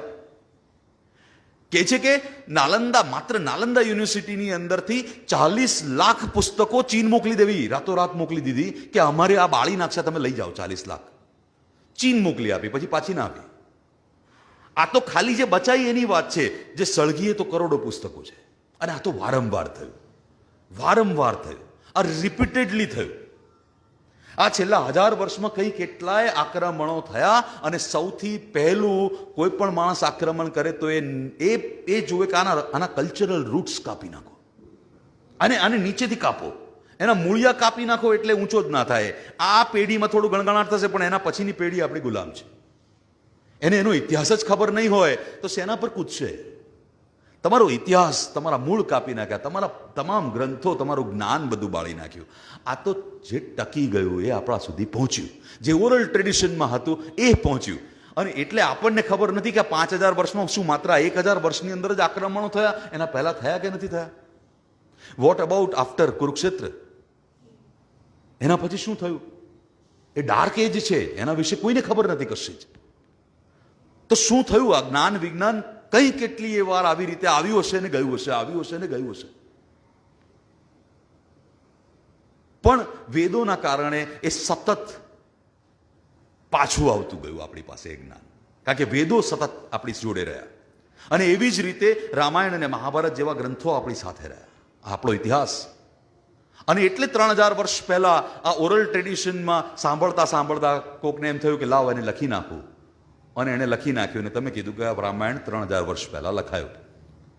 પડલા એ તો કદાચ 9 લાખ વર્ષથી સાંભળાતું આવ્યું હોય ને આજે લખાયું હોય. આવું તો વચ્ચે ઘણી વાર લખાયું હશે. અને વાલ્મીકી જો 3000 વર્ષ પહેલા થયા તો શક્ય છે ને કે આ વાલ્મીકી બીજા હોય.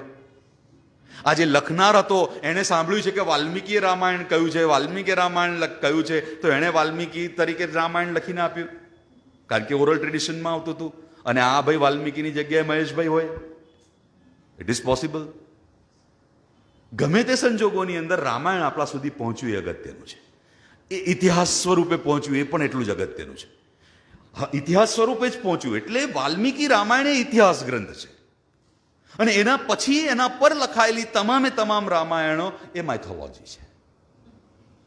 હવે આ બેના ભેદમાં આવી જઈએ કે શું ડિફરન્સ છે, કેવી રીતે આપણે એમ કહીએ કે આ ઇતિહાસ છે અને આ છે. આપણે બહુ જ બધા જાણીએ છીએ કે અઢળક ચમત્કારોથી ભરેલી પરિકથાઓ જેવી વાર્તાઓ રામાયણમાં છે. એના અને વી કેનોટ ડિનાય છે. બધા ચમત્કારોથી ભરપૂર રામાયણની કથાઓ આપણે સિરિયલમાં પણ એ જ જોઈ. સિરિયલમાં પણ આપણી પાસે જે રામાયણ જોઈ એની અંદર પણ બધા ચમત્કારો અઢળક જોયા. વાલ્મીકી રામાયણની અંદર એક પણ અવૈજ્ઞાનિક ઘટના નથી. વિજ્ઞાનના નિયમોથી બહાર કશું જ થતું નથી. જો એણે કથા જ કેવી હતી તો એ ફ્રીડમ જે તુલસીદાસે લીધું એ ફ્રીડમ વાલ્મીકીએ લીધું હોત. પણ વાલ્મીકીનો આશય એ ઇતિહાસ કન્વે કરવાનો છે. આ બન્યું છે, આ જુઓ, આમ બન્યું હતું. અને એટલે વાલ્મીકી રામાયણમાં રામને પોતાને ખબર નથી કે વિષ્ણુનો અવતાર છે. વાલ્મીકી રામાયણમાં ક્યાંય વિષ્ણુનો ઉલ્લેખ આવતો નથી. વાલ્મીકી રામાયણમાં એક પણ ચમત્કાર આવતો નથી. પણ હવે પ્રશ્ન આવશે કે હું અહીંયાથી બોલીને જતો રહીશ અને તમે તો બધા વાચક મિત્રો છો, એટલે કોક વાલ્મીકી રામાયણ હાથમાં લેશે અને પછી કહેશે કે આ તો ખોટું બોલીને ગયા, આમાં તો છે ચમત્કાર, આમાં ચમત્કાર છે. તો હવે એમાં સ્પષ્ટતા કરું ફૂંદડી મારીને કે આપણી પાસે 33 વાલ્મીકી રામાયણો છે. હવે આ 33માંથી સાચી કઈ? અને 33માં 15-20% ઘટનાઓ જુદી જુદી આવે છે. દરેકમાં જુદી જુદી છે. પ્રકાશન બદલાય, પ્રકાશક બદલાય અને ઘટના ફરી જાય. લખાય એવું કોણે? તો કે વાલ્મીકીએ લખી છે. એટલે અત્યારના જ હાજરા હજુર 33 વાલ્મીકીઓ છે આપણી પાસે. તો હવે એમાંથી કોની વાત સાચી માનવી? અને આવું કેમ? આવો પણ પ્રશ્ન થાય ને કે જો વાલ્મીકીએ લખેલી તો એક જ હોવી જોઈએ, 33 કેમ છે? વાય 33? તો એનો જવાબ છે આ છેલ્લા 1000 વર્ષની ગુલામીમાં. છેલ્લા 1000 વર્ષની ગુલામીની અંદર આપણી પર શાસન કરનારા લોકોએ સારા ઈરાદાથી અને બદ ઈરાદાથી બ્રાહ્મણ જેને સંસ્કૃત આવડતું હોય એવા ભાઈને બોલાવી સોના મોરોની પોટલી આપી અને એમ કીધું કે જરાક આટલું ઉમેરી દે ને, જરા આટલું જરાક નાખી દો ને એમાં. કેમ? તો કે પછી મારથી કહેવાય ને કે હું નથી કહેતો, તો રામાયણમાં બી આવે છે એટલે મને કરવાનો અધિકાર છે. તમારે જે ખોટા કામ કરવા છે એ ખોટા કામના ઉદાહરણો રામાયણમાં જ નાખી દો અને પછી છાતી ઠોકીને એમ કહો કે જો રામે કર્યું તો હું તો કરી જ શકું ને. રામે કર્યું છે, જો રામાયણમાં લખેલું છે, અને પ્રજા તો અબુધ છે અને તો માની લે છે કે હા રામે કર્યું, હા બરાબર સાચી વાત, દેખાડે પ્રૂફ. આવી રીતે 14,000 શ્લોકની રામાયણ 28,000 શ્લોકની થઈ ગઈ. 14,000 શ્લોકની રામાયણ 28,000 શ્લોકની બનીને આપણી સામે ઊભી રહી ગઈ. અને એ 28,000 પાછા જુદા જુદા શ્લોકો. દરેકમાં સરખા હોત તો વાત જુદી હતી, બધામાં જુદું જુદું. એટલે કેટલીક સારા આશયથી અને કેટલીક ખરાબ આશયથી કથાઓ જોડવામાં આવી. અને મારે આજે એ કામ કરવું છે કે મારે તમને કથાઓમાંથી મુક્તિ આપવી છે. મારે તમને ખોટી કથાઓમાંથી મુક્ત કરવા છે. મારે તમને પ્યોર ઇતિહાસ તમારી સામે મૂકવો છે કે જે અભ્યાસ કરતા મારી પાસે આવ્યો. Oriental institute Vadodara, MS university, એણે 25 વર્ષ સુધી આ વિષય પર કામ કર્યું છે.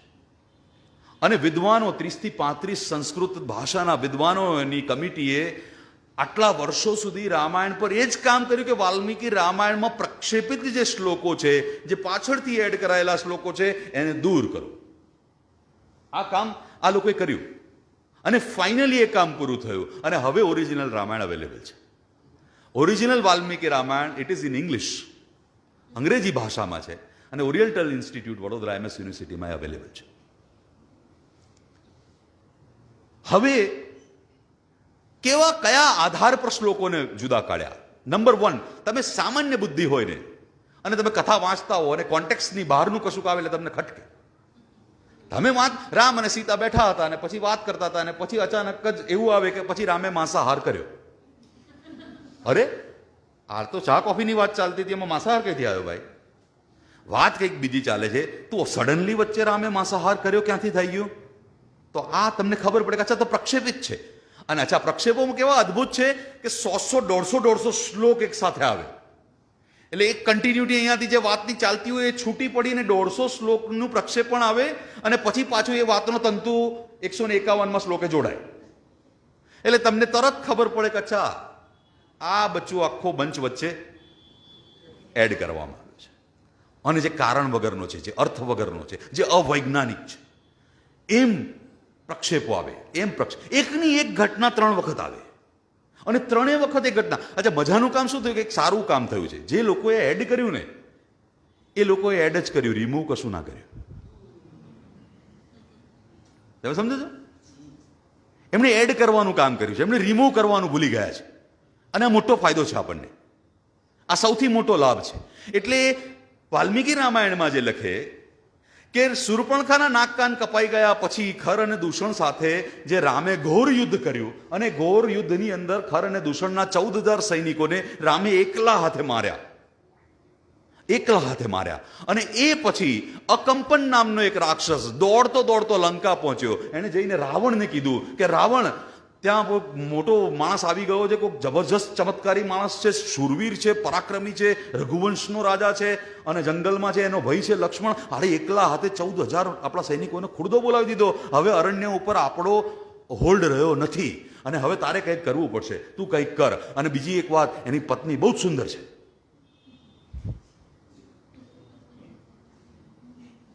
અને તરત રાવણને 14,000ની ચિંતા છૂટી જાય અને એમ કે અચ્છા પત્ની સુંદર છે, હા એકદમ તમારી રાણી બનવા લાયક છે. આ કોણ બોલે છે?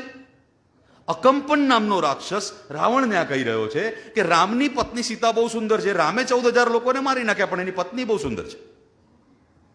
અને એટલે રાવણ કે ઓહ તો પછી મારે એને અહીંયા લઈ આવવી પડે ને, તો હું એનું હરણ કરી લાવું. એટલે રાવણ ઉપડે. તમે જુઓ, રાવણ ઉપડે, રાવણ જાય મારીચની પાસે અને મારીચને જઈને એમ કે રામની પત્ની બહુ સુંદર છે, એને લઈ આવવાની છે. એટલે મારી જેને સમજાવે કે જોજે અંડર એસ્ટિમેટ કરતો, રામ બહુ ખતરનાક માણસ છે. મારો એકવાર પનારો પડી ચૂક્યો છે ઓલરેડી. અને એ વખતે તાડકા અને સુબાહુની જોડે હું હતો. મને એક તીરથી એવો ફંગોળી મૂક્યો હતો ને તે દિવસથી મેં આ બધું છોડી દીધું છે કે હું સંન્યાસી થઈ ગયો છું.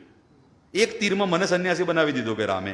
એને તું અંડર એસ્ટિમેટ નહીં કરતો અને 14,000 તારા ખરદૂષણ સહિત પતાવી દીધા છે, આ ધંધો ના કરાય. એટલે રાવણ તરત કન્વિન્સ થઈ, હા તારી વાત સાચી છે, તારી વાત સાચી છે. તો પછી મારે વિચાર છોડ દેવો જોઈએ સીતાનો. ચલો છોડો, ચલો ભૂલી જા બધું. અને પાછો રાવણ લંકા જતો રહે. રાવણ લંકા જતો રહે એ પછી શૂર્પણખા આવે લંકામાં. અને શૂર્પણખા આવીને એમ કે તને ખબર છે તું અહીંયા બેઠો છે, તારા તો ગુપ્તચર તંત્ર જ તારું આખું ખોરવાઈ ગયેલું છે કે શું? તું રાજા બનવાને જ લાયક નથી.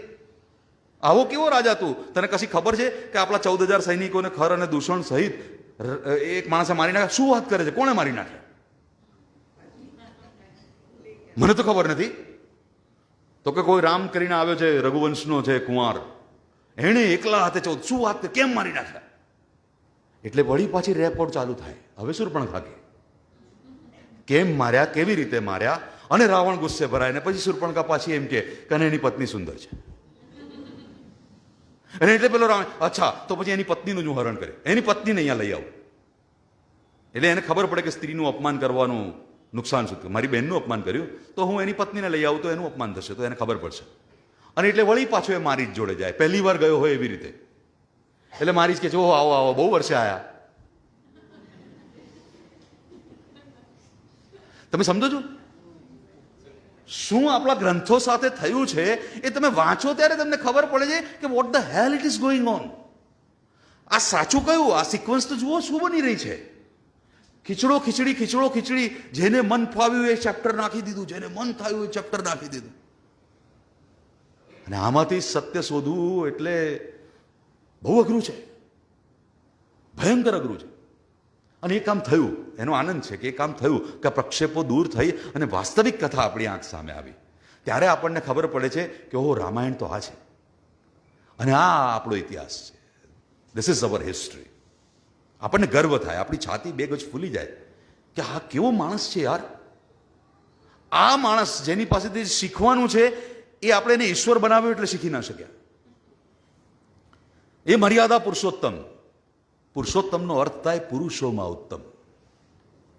આપણે તો આનો અર્થે બદલી કાઢ્યો. આપણે જ્યારે પુરુષોત્તમ કહીએ છીએ ત્યારે ઈશ્વર તરીકે સંબોધીએ છીએ. આપણને એમ લાગે છે કે પુરુષોત્તમનો અર્થ ઈશ્વર થાય. મોટા ભાગના એવું સમજે છે, હે મર્યાદા પુરુષોત્તમ એટલે ઈશ્વર. નહીં, મર્યાદા પુરુષોમાં ઉત્તમ છે. અરે કેમ ઉત્તમ છે એનું લાઈફ તમે જુઓ, એની યાત્રા તમે જુઓ, ત્યારે તમને ખબર પડે કે એનામાં શું એવું છે કે જે આજે 9.25 લાખ વર્ષ પછી લોકોના હૃદયના સિંહાસન પર બેઠો. ખાલી અયોધ્યાના સિંહાસન પર નહીં, આજે પણ સુશાસનને આપણે રામ રાજ્ય તરીકે ઓળખીએ છીએ. આપણી કલ્પનામાં સુંદર વ્યવસ્થા અને સુંદર આયોજન એ રામ રાજ્ય તરીકે જ આજે પણ સ્થાપિત છે. તો એવું કેવું અદ્ભુત રાજ કર્યું છે. એ ઓરિજિનલ રામાયણ જ્યારે વાંચીએ, ઇતિહાસ વાંચીએ ત્યારે સમજાય. આવતીકાલે સવારે જેનો રાજ્યાભિષેક થવાનો હોય એને મિડનાઇટ એના ફાધર બોલાવીને એમ કે you are exiled, go to forest. તને ભાઈ વનવાસ આપ્યો 14 વર્ષ, તું જા. ભરત રાજા બનશે તું નહીં. અને ત્યારે એના ચહેરા પર એક સળ ન પડે એટલા જ વિવેકથી, એટલી જ વિનમ્રતાથી, એ જ હાસ્ય સાથે એ માથું નમાવીને કે જેવી આજ્ઞા. આ ચાલ્યો. આ જે સ્થિરતા છે ને કોઈ પણ પરિસ્થિતિમાં, એ સ્થિરતા રામ પાસેથી શીખવાની છે. અહીં તમે ઇતિહાસ પુરુષ તરીકે જુઓ તો શીખી શકો, ઈશ્વર તરીકે જુઓ તો નહીં શીખી શકાય. આ ઇતિહાસ પુરુષ છે કે જે સ્થિર છે. કોઈ પણ પરિસ્થિતિની અંદર આખી રામાયણમાં એ બિલકુલ સ્થિરતાપૂર્વકનું વર્તન કરે છે. સીતાનું હરણ થયા પછી વિલાપ પણ માણસની જેમ જ કરે છે. પણ એ વિલાપ એવો વિલાપ નથી કે જે એની દિશા ભૂલી જાય. ડિપ્રેશન નથી, એ શોક છે, એ વ્યથા છે. પણ એ વ્યથામાં પોતાની દિશા ભૂલતા નથી કે મારે શું કરવાનું છે. એના માટે બહુ સ્પષ્ટ છે. He is very clear about everything કે મારે સીતાને શોધવાની છે. આ એ માણસ છે કે જે 3,500 કિલોમીટર વગર ચપ્પલે પોતાની પત્નીને શોધવા જાય છે, પગપાળો, વિધાઉટ GPS. 3,500 કિલોમીટર. શેના માટે? તો કે મારી પત્ની, જે પત્નીને લગ્નની વેદીમાં 7 વચનો આપ્યા હતા અને દુનિયાની અંદર મર્યાદા સ્થાપિત કરી હતી કે હું શ્રી રામ ઇક્ષ્વાકુ વંશનો વંશજ, રઘુકુળ દશરથ નંદન, હું પ્રતિજ્ઞા લઉં છું કે હું એકમ પત્ની વ્રત ધારણ કરીશ. હું એક જ પત્ની રાખીશ. રામ પહેલા, એના પિતા બહુપત્નીત્વનો રિવાજ હતો. એમણે મર્યાદા સ્થાપિત કરી કે હું એક પત્ની વ્રત રાખીશ. અને બસ આ એક વચનને લીધે એક જ પત્ની. બાકી રાજકુમાર છે, અયોધ્યાનો વુડ બી કિંગ છે, આ એક ગઈ, બીજી 2 મળશે. આટલું બધું કકળાટ કરવાની જરૂર નથી, પણ જાય છે. એટલે આપણા રોલ મોડલ તરીકે આપણે જ્યારે પ્રેમની વાત કરીએ તો આપણે શાહજહાં અને તાજમહેલ જોઈએ છીએ, રામ સેતુ જોવો જોઈએ. પ્રેમનું આનાથી મોટું તો ઉદાહરણ કોઈ નથી આ જગતની અંદર. હા, પેલીને તો મરેલી દાટી છે આણે, આ તો જીવતી લઈ આવ્યો પાછો. અને એ પણ એ વખતનો આખા વિશ્વનો સૌથી મોટો ભયાનક દુશ્મન, ભયાનકમાં ભયાનક પાવરફુલ માણસ, રાવણની જોડેથી પાછી લઈને આવ્યો વાઈફને, આખો બ્રિજ બનાવીને ગયો વાનરોની સેના લઈ. તો આનાથી તો મોટો પ્રેમી આખા ઇતિહાસમાં કોઈ નથી. આવો અદ્ભુત પ્રેમી, એની જોડેથી એ શીખવાનું કે પત્નીને કેવી રીતે સચવાય, પત્નીને કેવી રીતે સાચવવાની. ત્યારે મનમાં તરત પ્રશ્ન ઊભો થાય, અને તમે મને પ્રશ્નોના સેશનમાં એ પ્રશ્ન કરો એ પહેલા જ જવાબ આપી દે. તો સીતાનો ત્યાગ કેમ કર્યો? જો આટલો અપાર પ્રેમ છે, જેના માટે પૂરા 10 મહિના 3,500 કિલોમીટર ખુલ્લા પગે ચાલીને, આટલું ઘોર ભીષણ યુદ્ધ કરીને જેને લઈ આવ્યો, એને છોડી કેમ દીધી? એ બી ધોબીના કહેવાથી. તો મિત્રો, મારે તમને જણાવવું છે કે આ ગપ્પુ છે. આવી કોઈ જ ઘટના બની નથી. રામે ક્યારેય સીતાનો ત્યાગ કર્યો નથી, અને એટલે આખો ઉત્તરકાંડ એ પ્રક્ષેપિત છે. આખો ઉત્તરકાંડ પ્રક્ષેપિત છે. આનાથી મોટું કાવતરું કયું હોઈ શકે?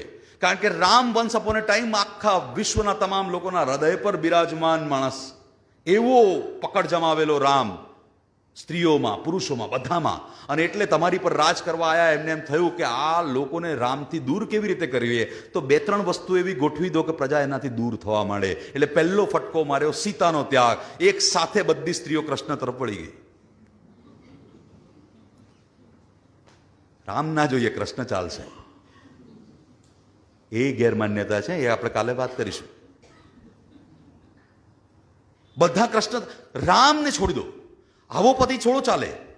સ્ત્રીનું સન્માન નથી કરતો, પોતાની પત્નીનું અપમાન કર્યું, પોતાની પત્નીને સગર્ભા અવસ્થામાં જંગલમાં છૂટી મૂકી દીધી, છોડી દીધી. આવો ક્રૂર આપણો આદર્શ ન હોઈ શકે.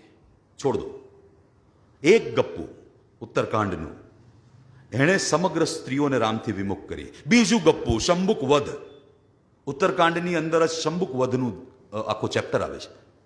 અને શંભુક વધ એટલે કે એક દલિત આદિવાસી જે વેદોનો અભ્યાસ કરતો હતો, એનો જેને અધિકાર નથી, આ બ્રાહ્મણોનો અધિકાર છે વેદ ભણવું, વાંચવું, એની વિશે વાત કરવી. એ કારણસર વશિષ્ઠે રામને કીધું કે તું રાજા છે, હું તને આજ્ઞા આપું છું કે આનું માથું કાપી નાખ. અને રામે ધડ દઈને માથું કાપી નાખ્યું શંભુકનું. કારણ કે આદિવાસી દલિત થઈ અને તું વિદ્યાગ્રહણ કરી રહ્યો છે, તપ કરી રહ્યો છે, કેવી રીતે ચાલે? આ બીજું ગપ્પુ એડ થયું અને અડધો દેશનો સમાજ રામથી વિમુખ થઈ ગયો કે આ મારો ભગવાન ના હોય શકે, આ મારો ભગવાન ના હોય. યાર આવું કેવી રીતે? કોઈએ એક વાર પણ એવું વિચાર્યું કે તમે 7મા કાંડને જોઈ રહ્યા છો, એના પહેલાના 6 કાંડની અંદર આ એ જ રામ છે કે જેણે માત્ર ને માત્ર દલિતોના આદિવાસીઓને ગળે લગાવ્યા છે. 4372 આદિવાસી જાતિના લોકોની સેના બનાવનારો રામ છે. રામનું સૈન્ય બળ તમને ખબર છે? વાલ્મીકી એનું વર્ણન કરે છે ડિટેલમાં. લાખોની સંખ્યામાં વાનરો છે. વાનરો એટલે વાંદરા નહીં, વનમાં રહેનારા નરો.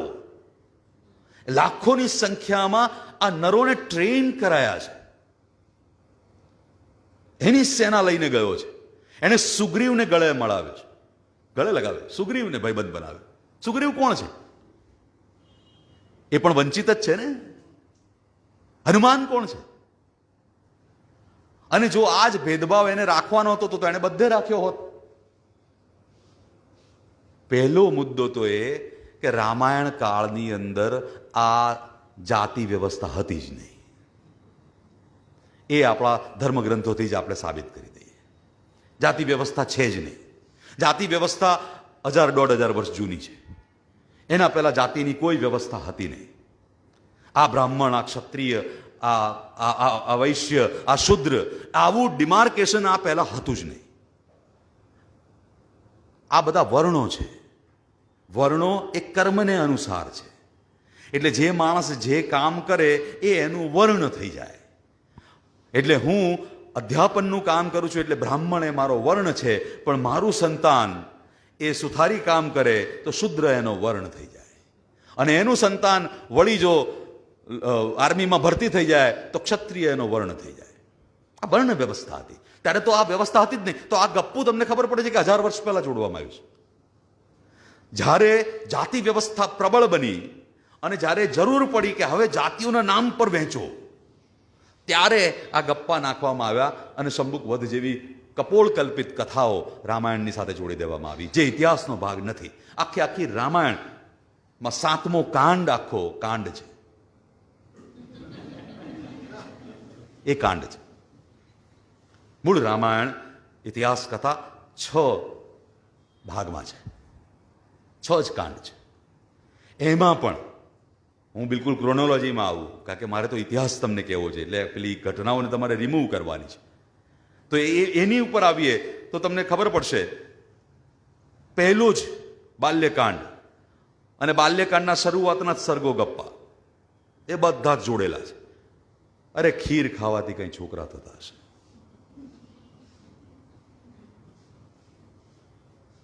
ખીર ખાવાથી છોકરા થાય.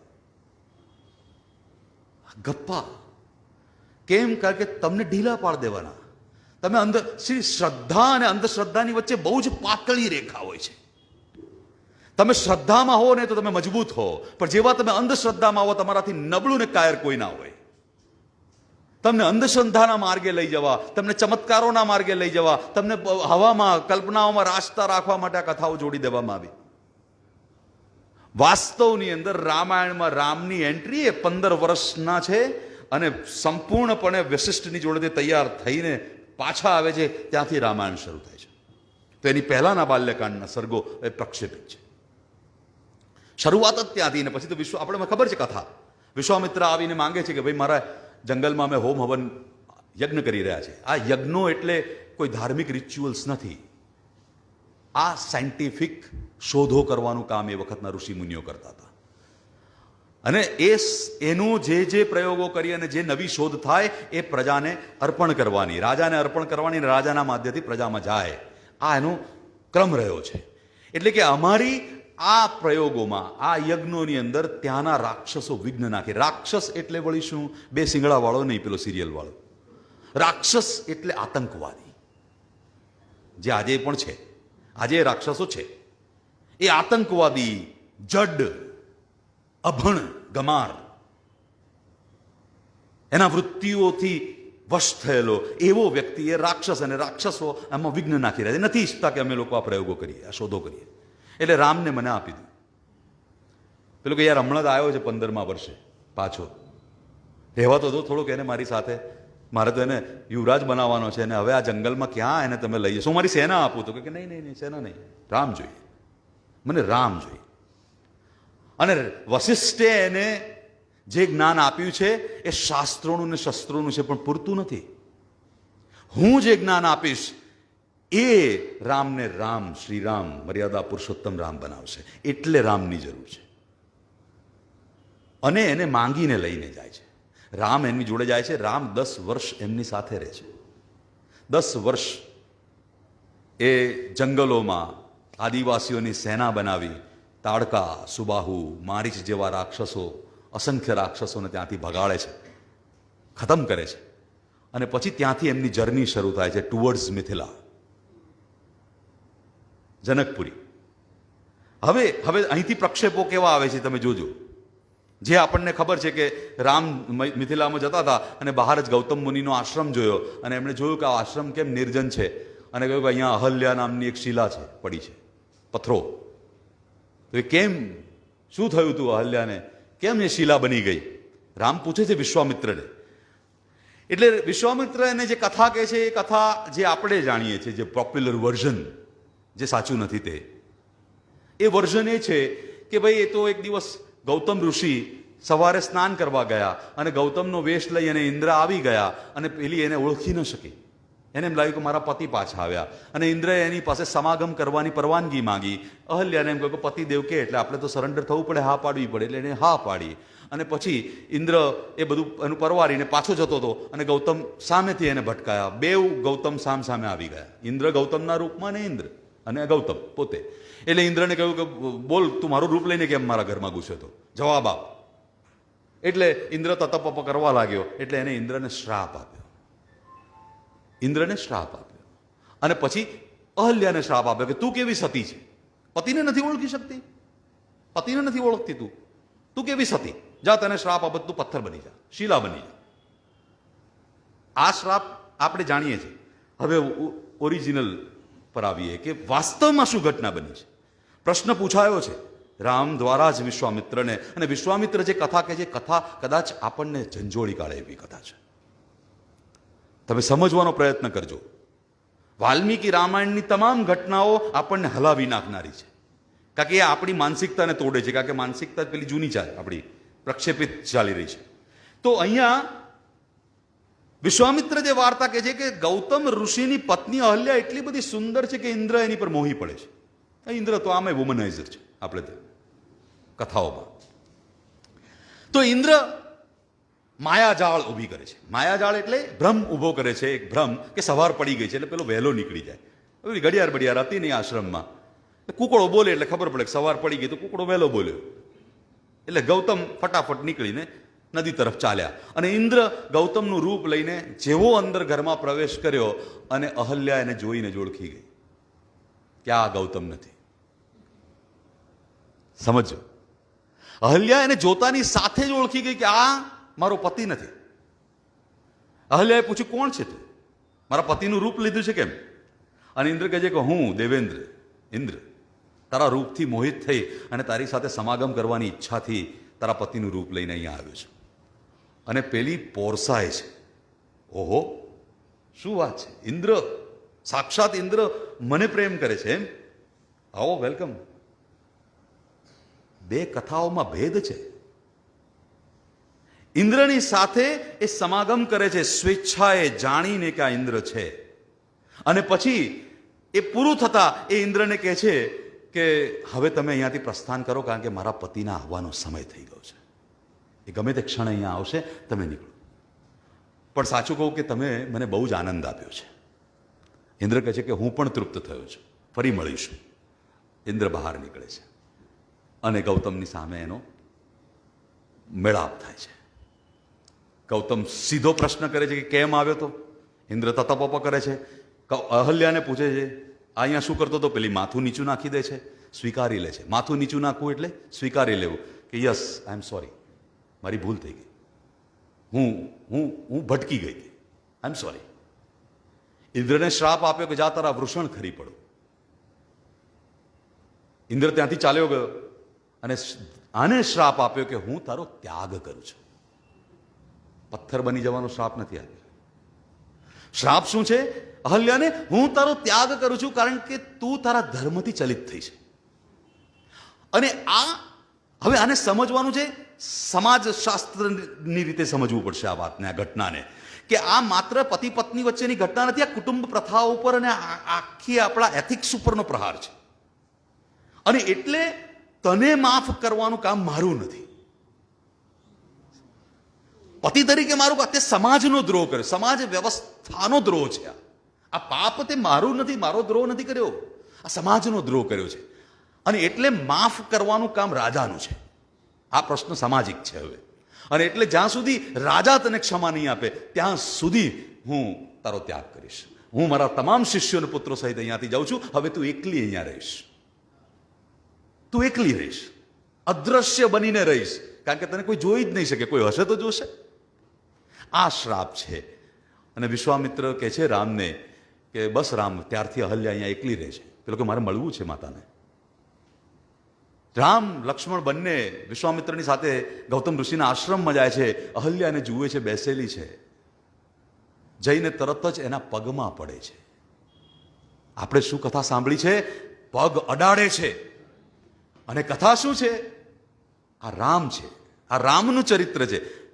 રામ અને લક્ષ્મણ એના પગમાં પડે છે, આંખમાંથી આંસુની ધાર નીકળી રહી છે, અસંખ્ય પીડા રામ ભોગવી રહ્યા છે. કે માતા, આટલી પીડા, આટલું દુઃખ, એક પાપની આટલી લાંબી સજા. માતા, હું દશરથ પુત્ર રામ અને આ મારો ભાઈ લક્ષ્મણ તમને વંદન કરીએ છીએ. અને હવે એક રાજા તરીકે હું આપને કહું છું કે આપ આપના અપરાધમાંથી મુક્ત છો. Look at the story. તમે જુઓ કે જ્યાં ચમત્કાર નીકળી ગયો ત્યાં તમને એનું મૂલ્ય સમજાય છે. કરુણા, સહિષ્ણુતા, આ ગુણો તમને રામના દેખાય છે. સ્ત્રીનું સન્માન. અરે શું થયું? એક ભૂલ થઈ ગઈ તો.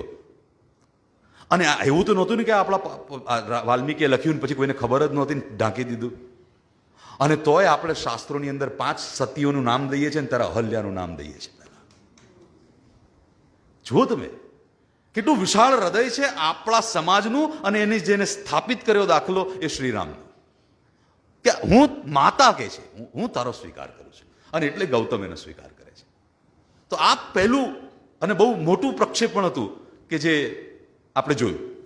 એના પછી આપણે બહુ જાણીએ છીએ, બહુ પ્રચલિત છે સીતાનો સ્વયંવર. આશ્ચર્યજનક રીતે સીતાનો કોઈ સ્વયંવર થયો જ નથી. સીતાનો કોઈ સ્વયંવર નથી થયો. વેન યુ રીડ ધ ઇતિહાસ, ત્યારે તમે જાણો છો, તમે પહોંચો છો ઇતિહાસ સુધી, ત્યારે અરે સીતાના લગ્ન એ વ્યક્તિની સાથે થશે જે અમારી પાસે વર્ષોથી સચવાયેલું શિવનું પિનાક ધનુષ છે, એ કોઈ ઉઠાવીને એની પર પ્રત્યંચા ચડાવશે તો એની સાથે એના લગ્ન કરવામાં આવશે. આ સંકલ્પ જનકનો છે અને વર્ષોથી લીધેલો સંકલ્પ છે. અને એટલે વર્ષોથી જનકને ત્યાં અનેક રાજાઓ આંટા મારીને જાય છે કે આપણે ચલો ટ્રાય કરતા અહીં આવ્યા છે તો. અને કોઈનાથી હલતું નથી. જ્યારે વિશ્વામિત્ર રામ અને લક્ષ્મણને લઈને પહોંચે છે ત્યારે જનક બહુ મહા મોટો યજ્ઞ કરી રહ્યો છે અને 12,000ની મેદની છે અને યજ્ઞ ચાલી રહ્યો છે અને એમાં રામ લક્ષ્મણને લઈ અને પેલા વિશ્વામિત્ર પહોંચે છે. યજ્ઞ માટે આવ્યા છે, આ યજ્ઞનું પૂર્ણાહુતિ માટે આવ્યા છે. જનકની સાથે વાર્તાલાપ થાય છે અને કહે છે કે ભાઈ અમારા રામ અને લક્ષ્મણને આ ધનુષના દર્શન કરવા દે, શિવના ધનુષના, તો પ્લીઝ એમને દર્શન કરવાની અનુમતિ આપો. એટલે જનક કે હા ભાઈ જુઓ, જાઓ મંગાઈએ, હું તો થાક્યો છું, કે હું તો ઈચ્છું કે આ બેમાંથી કોઈક ઉઠાઈ લે તો સારું, કે હવે મને ભય પેટો છે કે આ દેશમાં કોઈ સુરવીર છે જ કે નહીં. હું એક સંકલ્પ કરીને બેઠો છું અને મારા બેટા કોઈથી હલતું નથી આ ધનુષ્ય, અને મારા બેટા પ્રોબ્લેમ શું થાય છે કે હલતું નથી ત્યાં સુધી વાંધો નથી, પણ નથી હલતું ને લગ્ન નથી થતા સીતા સાથે, એટલે મારા દુશ્મન બનીને સામે લડવા આવે છે. અનેક વખત અનેક રાજાઓ ભેગા થઈ જનકપુરીને ઘેરી અને કે સીતાને બાળી નાખો, આ અમાને પરણાવતો નથી, કે જે મારે આ મારું પ્રજાનું કરવાનું કે આ યુદ્ધો કર્યા કરવાના. એટલે કે છે કે મારી તો એવી ઈચ્છા છે કે જો આને ઈચ્છા હોય તો ચડાવવાનું કો ધનુષ પર પ્રત્યંચા, કે તો કે એ તો બધું પછી અત્યારે તો દર્શન કરવા છે. વાહ બોલાવો, ધનુષ લાવો. ધનુષને લાવાય છે, ધનુષને લાવવામાં આવે છે. પેટી છે મોટી 8 પૈડાની, એને કંઈ કેટલાય સૈનિકો, બહુ મોટી પેટી છે, વજનદાર પેટીનું વજન છે ધનુષનું નહીં. વજનદાર પેટીમાં સચવાયેલું છે ને ધનુષ, એટલે એને પેટીને ધક્કો મારીને સૈનિકો આવે છે, પેટી ખોલે છે, રામ એના દર્શન કરે છે, લક્ષ્મણ દર્શન કરે છે, અને પછી રામ વિશ્વામિત્રની સામે જોઈને કહે છે કે ગુરુજી આજ્ઞા હોય તો હું પ્રયત્ન કરું ઉઠાવવાનો. અને તરત જનક અને વિશ્વામિત્ર એક સાથે કહે છે કે હા હા પ્લીઝ કરો, ડુ ઇટ, આ જરૂરી છે. અને એક હાથે રામ એ ધનુષને ઉચકે છે, પ્રત્યંચા ચડાવે છે, અને પછી એને પણસને ખેંચે છે કાન સુધી. જૂનું ધનુષ છે, હજારો વર્ષ જૂનું ધનુષ છે, કડાક કરતું 2 ભાગમાં પડી જાય છે, ભયંકર ગર્જના સાથે તૂટે છે. પતી ગઈ વાત, સીતાના લગ્ન કરાવી દો. આપણે શું જોયું સિરિયલમાં? પરશુરામ આવે છે, કોણે તોડ્યું. પછી લક્ષ્મણની જોડે બબાલ થાય છે એમને, અને લક્ષ્મણ એલ ફેલ બોલે છે પરશુરામને, અમે ક્ષત્રિય ટણી ના કરતા મારી જોડે, હા આવો મારી જોડે લડી લઈએ. આ બધું નથી થતું, કાંઈ નથી થયું, બધું સરસ છે, શાંત છે. ધનુષ તોડ્યું, સંકલ્પ પૂરો થયો, લગ્ન કરાવી દો. હવે એમ થોડા લગ્ન થાય, ફેમિલી મેમ્બર્સ બી જોઈએ, એટલે પ્રોપર પ્લાનિંગ થાય છે. બેસવામાં આવે છે, જનક વિશ્વામિત્ર બેસે છે, કયા મંત્રીઓને મોકલીશું અયોધ્યા, કોણ અયોધ્યા જશે, કોણ રામને આ સંદેશો આપશે, અરે દશરથને કે તમારા રામના લગ્ન છે.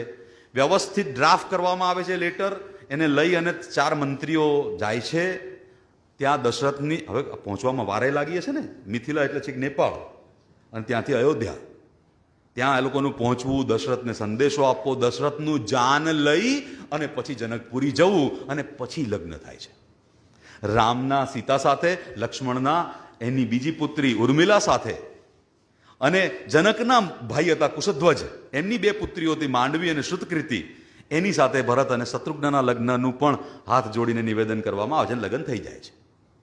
આ 4 લગ્નો થઈ ગયા. હવે જાન પાછી આવી રહી છે, થોડાક દિવસ રહે છે, આનંદ કરે છે ને હવે પાછા. Now this is the point where Parshuram comes. હવે આનું વર્ણન જરાક સમજવાનો પ્રયત્ન કરજો, અને બહુ વૈજ્ઞાનિક છે કે પરશુરામની એન્ટ્રી તમે જુઓ કે જંગલમાંથી જાન પાછી જઈ રહી છે અયોધ્યા તરફ, અને સડનલી ભર બપોરે વીજળીઓના કડાકા ચાલુ થાય છે, ભયંકર પવન ફૂંકાય છે, વંટોળ ફૂંકાય છે, ઝાડ બધા ઉપર નીચે થઈ રહ્યા છે, અંધારું, દિવસે અંધારું થઈ જાય છે, અને ભયંકર ધૂળના ગોટાઓની વચ્ચેથી, વીજળીઓના ચમકારાઓની વચ્ચેથી પરશુરામ ચાલતા આવે છે. What a cinematic entry. હા, પરશુરામ એ ધુમાડામાંથી ચાલતા આવે છે. પરશુરામને જોઈને બધાના હાંજા ગગડી જાય છે, કારણ કે એક તો ફરસી 21 વખત ક્ષત્રિય વિહોણી કરી છે ધરતી, જેણે ક્ષત્રિયોનો દુશ્મન, અને એ જો ભાર્ગવ જાતે અહીંયા ઊભો હોય એટલે પતી ગયું. બધા ડરી જાય છે, દશરથ ખાસ. તરત જ વશિષ્ઠને બધા ઋષિઓ ભેગા થઈ અને એમની પૂજા અર્ચના કરવા લાગે છે કે પધારો ગુરુજી, પધારો, પગે લાગે છે, એટલે શાંત થાય છે થોડાક. અને પછી કહે છે રામ કોણ છે? પેલો ક્યાં તે ધનુષ તોડ્યું શિવનું. એટલે દશરથને ટેન્શન છે કે હવે આ બીજો પ્રશ્ન હા પાડી તો આ પતાવશે. દશરથ કહે છે બાળક છે. એને કંઈ બહુ આઈડિયા નહોતો. હવે એને તો પેલા સંકલ્પ કરેલો, એને તો ચડાયું ને તૂટી ગયું, જૂનું હતું તો કે પણ માનું કેવી રીતે કે તે ચડાયું છે? એક કામ કરે, લે અમારું વૈષ્ણવ ધનુષ, વિષ્ણુ ધનુષ, પિનાક અને વૈષ્ણવ ધનુષ બે વિશ્વકર્માએ બનાવેલા, એક સાથે એક સરખા દલ, એક વિષ્ણુ માટે એક શિવ માટે. વિષ્ણુવાળું આમની પાસે છે, પરશુરામ પાસે. આલે એટલે વિષ્ણુવાળું ધનુષ આપે છે. આની પર પ્રત્યંચા ચડાવો, તીર ચડાવીને બતાવો તો હું માનું કે તે શિવ ધનુષ તોડ્યું. અને જો તે આની પર તીર ચડાયું તો હું તને મારી સાથે યુદ્ધ કરવાની પરવાનગી આપીશ. ના ચડાયું તો એમને મારી નાખીશ. ચડાવવામાં એક ફાયદો છે કે તને તક મળશે મારી સાથે લડવાની. ના ચડ્યું તો પછી તું પૂરો. આ કન્ડિશન બધા થથરે છે. અને હવે રામથી રહેવાતું નથી. રામ સંપૂર્ણ પ્રકારે વિવેક ને મર્યાદામાં રહીને પણ બહુ જ વજનપૂર્વક એમ કહે છે કે હું ક્ષત્રિય છું. તમે જ્યારે આહ્વાન કરી રહ્યા છો મને, તો મારે સ્વીકારવો જ પડે. લાવો. એક હાથમાંથી ધનુષ ઉઠાવે છે, સીધું જ વૈષ્ણવાસ્ત્ર ચડાવે છે ધનુષની ઉપર. અને પરશુરામને પરસેવો થઈ જાય છે કે શું જોઈ રહ્યો છું? માત્ર ધનુષ નહીં, એની પર અસ્ત્ર પણ સંધાન કર્યું છે, એ પણ વૈષ્ણવાસ્ત્ર, જે ભયંકર ઘાતક છે. અને પરશુરામ જાણે છે કે આ શસ્ત્ર ચડાયા પછી પાછું લેવાતું નથી, એનું ટેન્શન વધારે છે. રામ કહે છે કે હવે આ ચડી ગયું, બોલો કઈ જગ્યાએ છોડું, ક્યાં છોડું? બે ઓપ્શન હું તમને આપું. એક, તમે જે આ આવાગમનની તમારી શક્તિ છે કે જેનાથી તમે આ એન્ટ્રી આપો છો રોજ કડાકા ધડાકા સાથે, એ યંત્રનો હું નાશ કરું, કે પછી તમે જે તમારા પુણ્યથી જે લોક અર્જિત કર્યા છે, જે લોક જીત્યા છે, પૃથ્વી સિવાયના લોક, એને ખતમ કરું, ત્યાંનું તમારું શાસન ખતમ કરું. શું ખતમ કરવું? આ એક તીરથી, બોલો. બે ઓપ્શન છે. અને પરશુરામ હાથ જોડીને કહે છે કે ક્ષમા શ્રીરામ, પણ એક જ વિનંતી છે કે મારી આવાગમનની શક્તિનો નાશ ના કરીશ. આ જ્ઞાન વિજ્ઞાનના ભરોસે તો હું પૃથ્વી પર આવી જઈ શકું છું, કારણ કે આ પૃથ્વી જીત્યા પછી મેં કશ્યપને દાનમાં આપી દીધી છે. અને ત્યારે મેં પ્રોમિસ કરેલી કે હું ક્યારેય પૃથ્વી પર રાત વસો નહીં કરું, એટલે હું દિવસ દરમિયાન આવું છું, રાત્રે મારા લોકમાં પાછો ચાલ્યો જાઉં છું. એટલે તું મારી આ શક્તિ રહેવા દે, બાકી પુણ્યોથી અર્જિત કરેલા લોકોનો તું નાશ કર. અને એક તીર છોડે છે રામ, અને લોકોનો નાશ થાય છે. મૂળ તો એના અહંકારનો નાશ થાય છે, અને પરશુરામ રિટર્ન થઈ જાય છે. હવે આ બે વાર્તામાં તમને વધારે શીખવાનું, સમજવાનું ક્યાંથી મળે છે? આ બે કથાઓ છે આપણી સામે, કે પેલામાં એની સાથે જીભાજોડી કરવી, અને પરશુરામ એને લાત મારે છાતી ઉપર, અને આ બધી કપોલકલ્પિત કથાઓ કરતા આ જે શૂરવીરતા છે, જે વીરતા છે, જે ઇતિહાસ છે, એમાંથી આપણે શીખવાનું છે. આવી અસંખ્ય ઘટનાઓ, જેમ કે હનુમાનજીનું ઉડીને જવું. હનુમાનજી સમુદ્ર પર ઉડીને ગયા. આ અવૈજ્ઞાનિક કામ કેવી રીતે કરી શકે કોઈ? વાલ્મીકી લખે છે કે હનુમાનજી એ ગતિએ સમુદ્ર પર તરી રહ્યા છે, એવું લાગે કે જાણે હવામાં ઉડી રહ્યા હોય. હવે ભાઈ, આ જાણે કે હવામાં ઉડી રહ્યા હોય અને હવામાં ઉડી રહ્યા હોય, આ બેમાં ભેદ ખરો કે નહીં? તમે કહો છો કે પેલો અંગદ રાવણની સભામાં ગયો, એને પગ પછાડીને પગ મૂકીને એમ કીધું કે હલાઈ બતાવો, જો હલાયો તો અમે હારી ગયા, જાઓ. તો આ રામે આટલું બધું કષ્ટ લેવાની જરૂર જ નહોતી, રામ સેતુ બનાવવાનો ના બધું. અંગદને એકલાને મોકલ્યો તો પતી જતું. હે, એ કોઈ સેન્સ બને છે? હવે વાસ્તવિક રામાયણ જ્યારે તમે જુઓ છો તો અંગદ એનો મેસેજ લઈને ગયો છે કે ભાઈ, રામ હજુ એટલા સહિષ્ણુ છે કે નથી ઈચ્છતા કે આ યુદ્ધની અંદર નિર્દોષોનો ખાત્મો બોલાય, કારણ કે આ યુદ્ધ ભીષણ થવાનું છે, એમના તરફથી ને તમારા તરફથી, અમે બંને જાણીએ છીએ. અને છતાં પણ એમની એક વિનંતી છે કે તમે જો સીતાને પાછી આપતા હો તો હજુ પણ યુદ્ધ અટકાવી શકાય એમ છે. રામથી આ શીખવાનું છે કે એમાં એને શરમ નથી આવતી. શાંતિનો રસ્તો અને શાંતિનો પ્રસ્તાવ મૂકે છે રામ. આ વીરતાની નિશાની છે. મહાભારતમાં આવતીકાલે જોઈશું કે કૃષ્ણ પણ એ જ કરે છે. શાંતિનો પ્રેફરન્સ પહેલો છે. આપણે શું કથામાં જોયું ને સિરિયલમાં, પેલો પગ ખોડીને ઊભો રહી જાય છે. આ ઘટના નથી રામાયણની. રામાયણની ઘટના શું છે કે પેલો કહે છે કે જા, તારા રામનો સંદેશો હું અસ્વીકાર કરું છું, રાવણ કહે છે, અને તને હું પૂરો કરી નાખું, પકડવાને કહે. એટલે 4 સિપાહીઓ એને પકડે છે.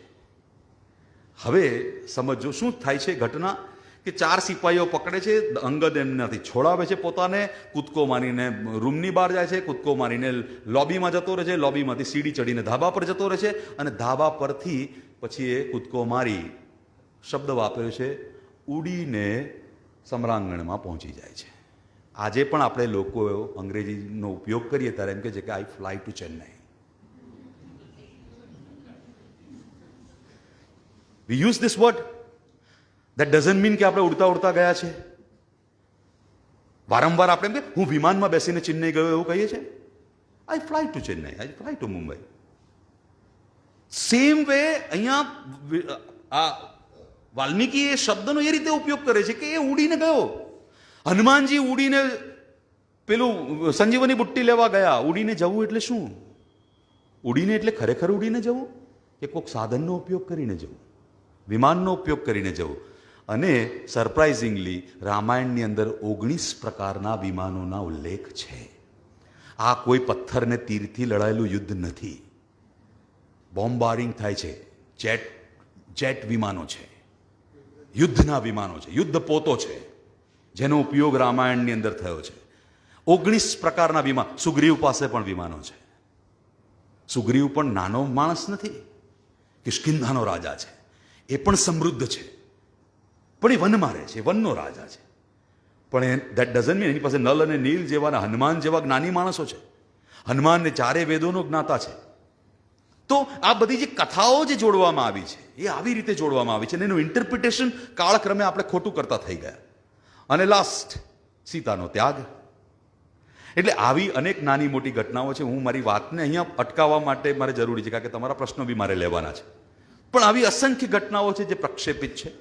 એમાંની કેટલીક મેં તમારી સાથે શેર કરી. હું અપેક્ષા રાખીશ કે તમે વાંચજો, તમે વાલ્મીકી રામાયણ વાંચજો. અને કોઈ ધાર્મિક ભાવના સાથે નહીં, પણ એમાંથી ખરેખર પ્રેરણા લેવી હોય, રામના જીવનમાંથી ખરેખર કશુંક શીખવું હોય, તો એના માટે પણ વાલ્મીકી રામાયણ વાંચવી જરૂરી છે. કારણ કે આ આપણા મૂળ છે. જે પેઢી એના ઇતિહાસને સાચવી નથી શકતી, એનું ભવિષ્ય ક્યારેય સુધરી શકતું નથી. અને એટલા માટે આ ઇતિહાસની નજીક જવાનો સમય આવી ગયો છે. હવેની આપણી જે હવેની પેઢીઓ છે એ બહુ ખતરનાક સ્થિતિમાં જઈ રહી છે.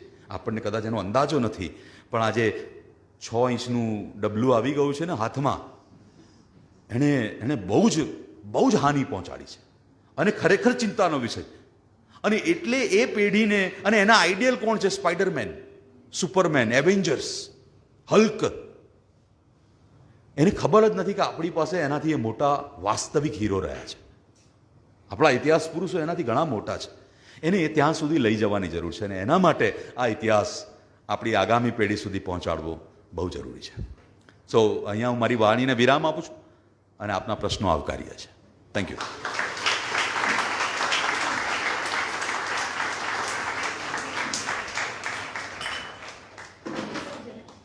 ના, વાંધો નહીં, બસ મને. હા જી, પ્લીઝ.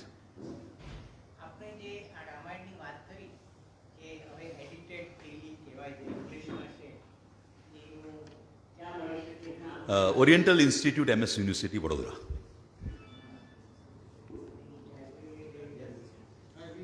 જી હા, પ્લીઝ એને વસાવી જોઈએ, બિલકુલ વસાવી જોઈએ. હા, એ વસાવવા જેવો સેટ છે. જી, યસ બોસ.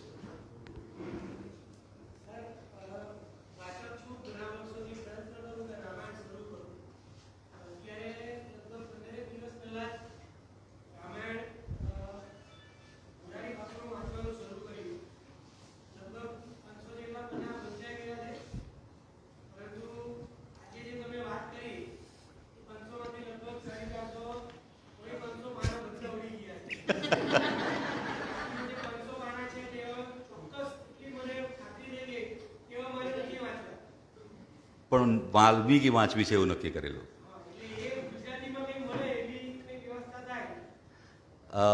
ગુજરાતીમાં સમાચાર સારા છે કે વિજયકુમાર પંડ્યા, આપણા બહુ જ જાણીતા સંસ્કૃતના વિદ્વાન,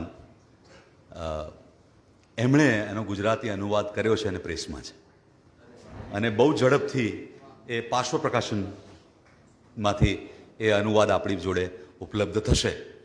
એટલે એ સારા સમાચાર છે કે ગુજરાતી આવી રહ્યું છે. આવ્યું નથી, અનુવાદ થઈ ગયો છે. અનુવાદનું કાર્ય 12 વર્ષથી એ કરતા હતા અને જેમણે પૂર્ણ કર્યું, અને હવે ગુજરાતી અનુવાદ આપણને મળશે.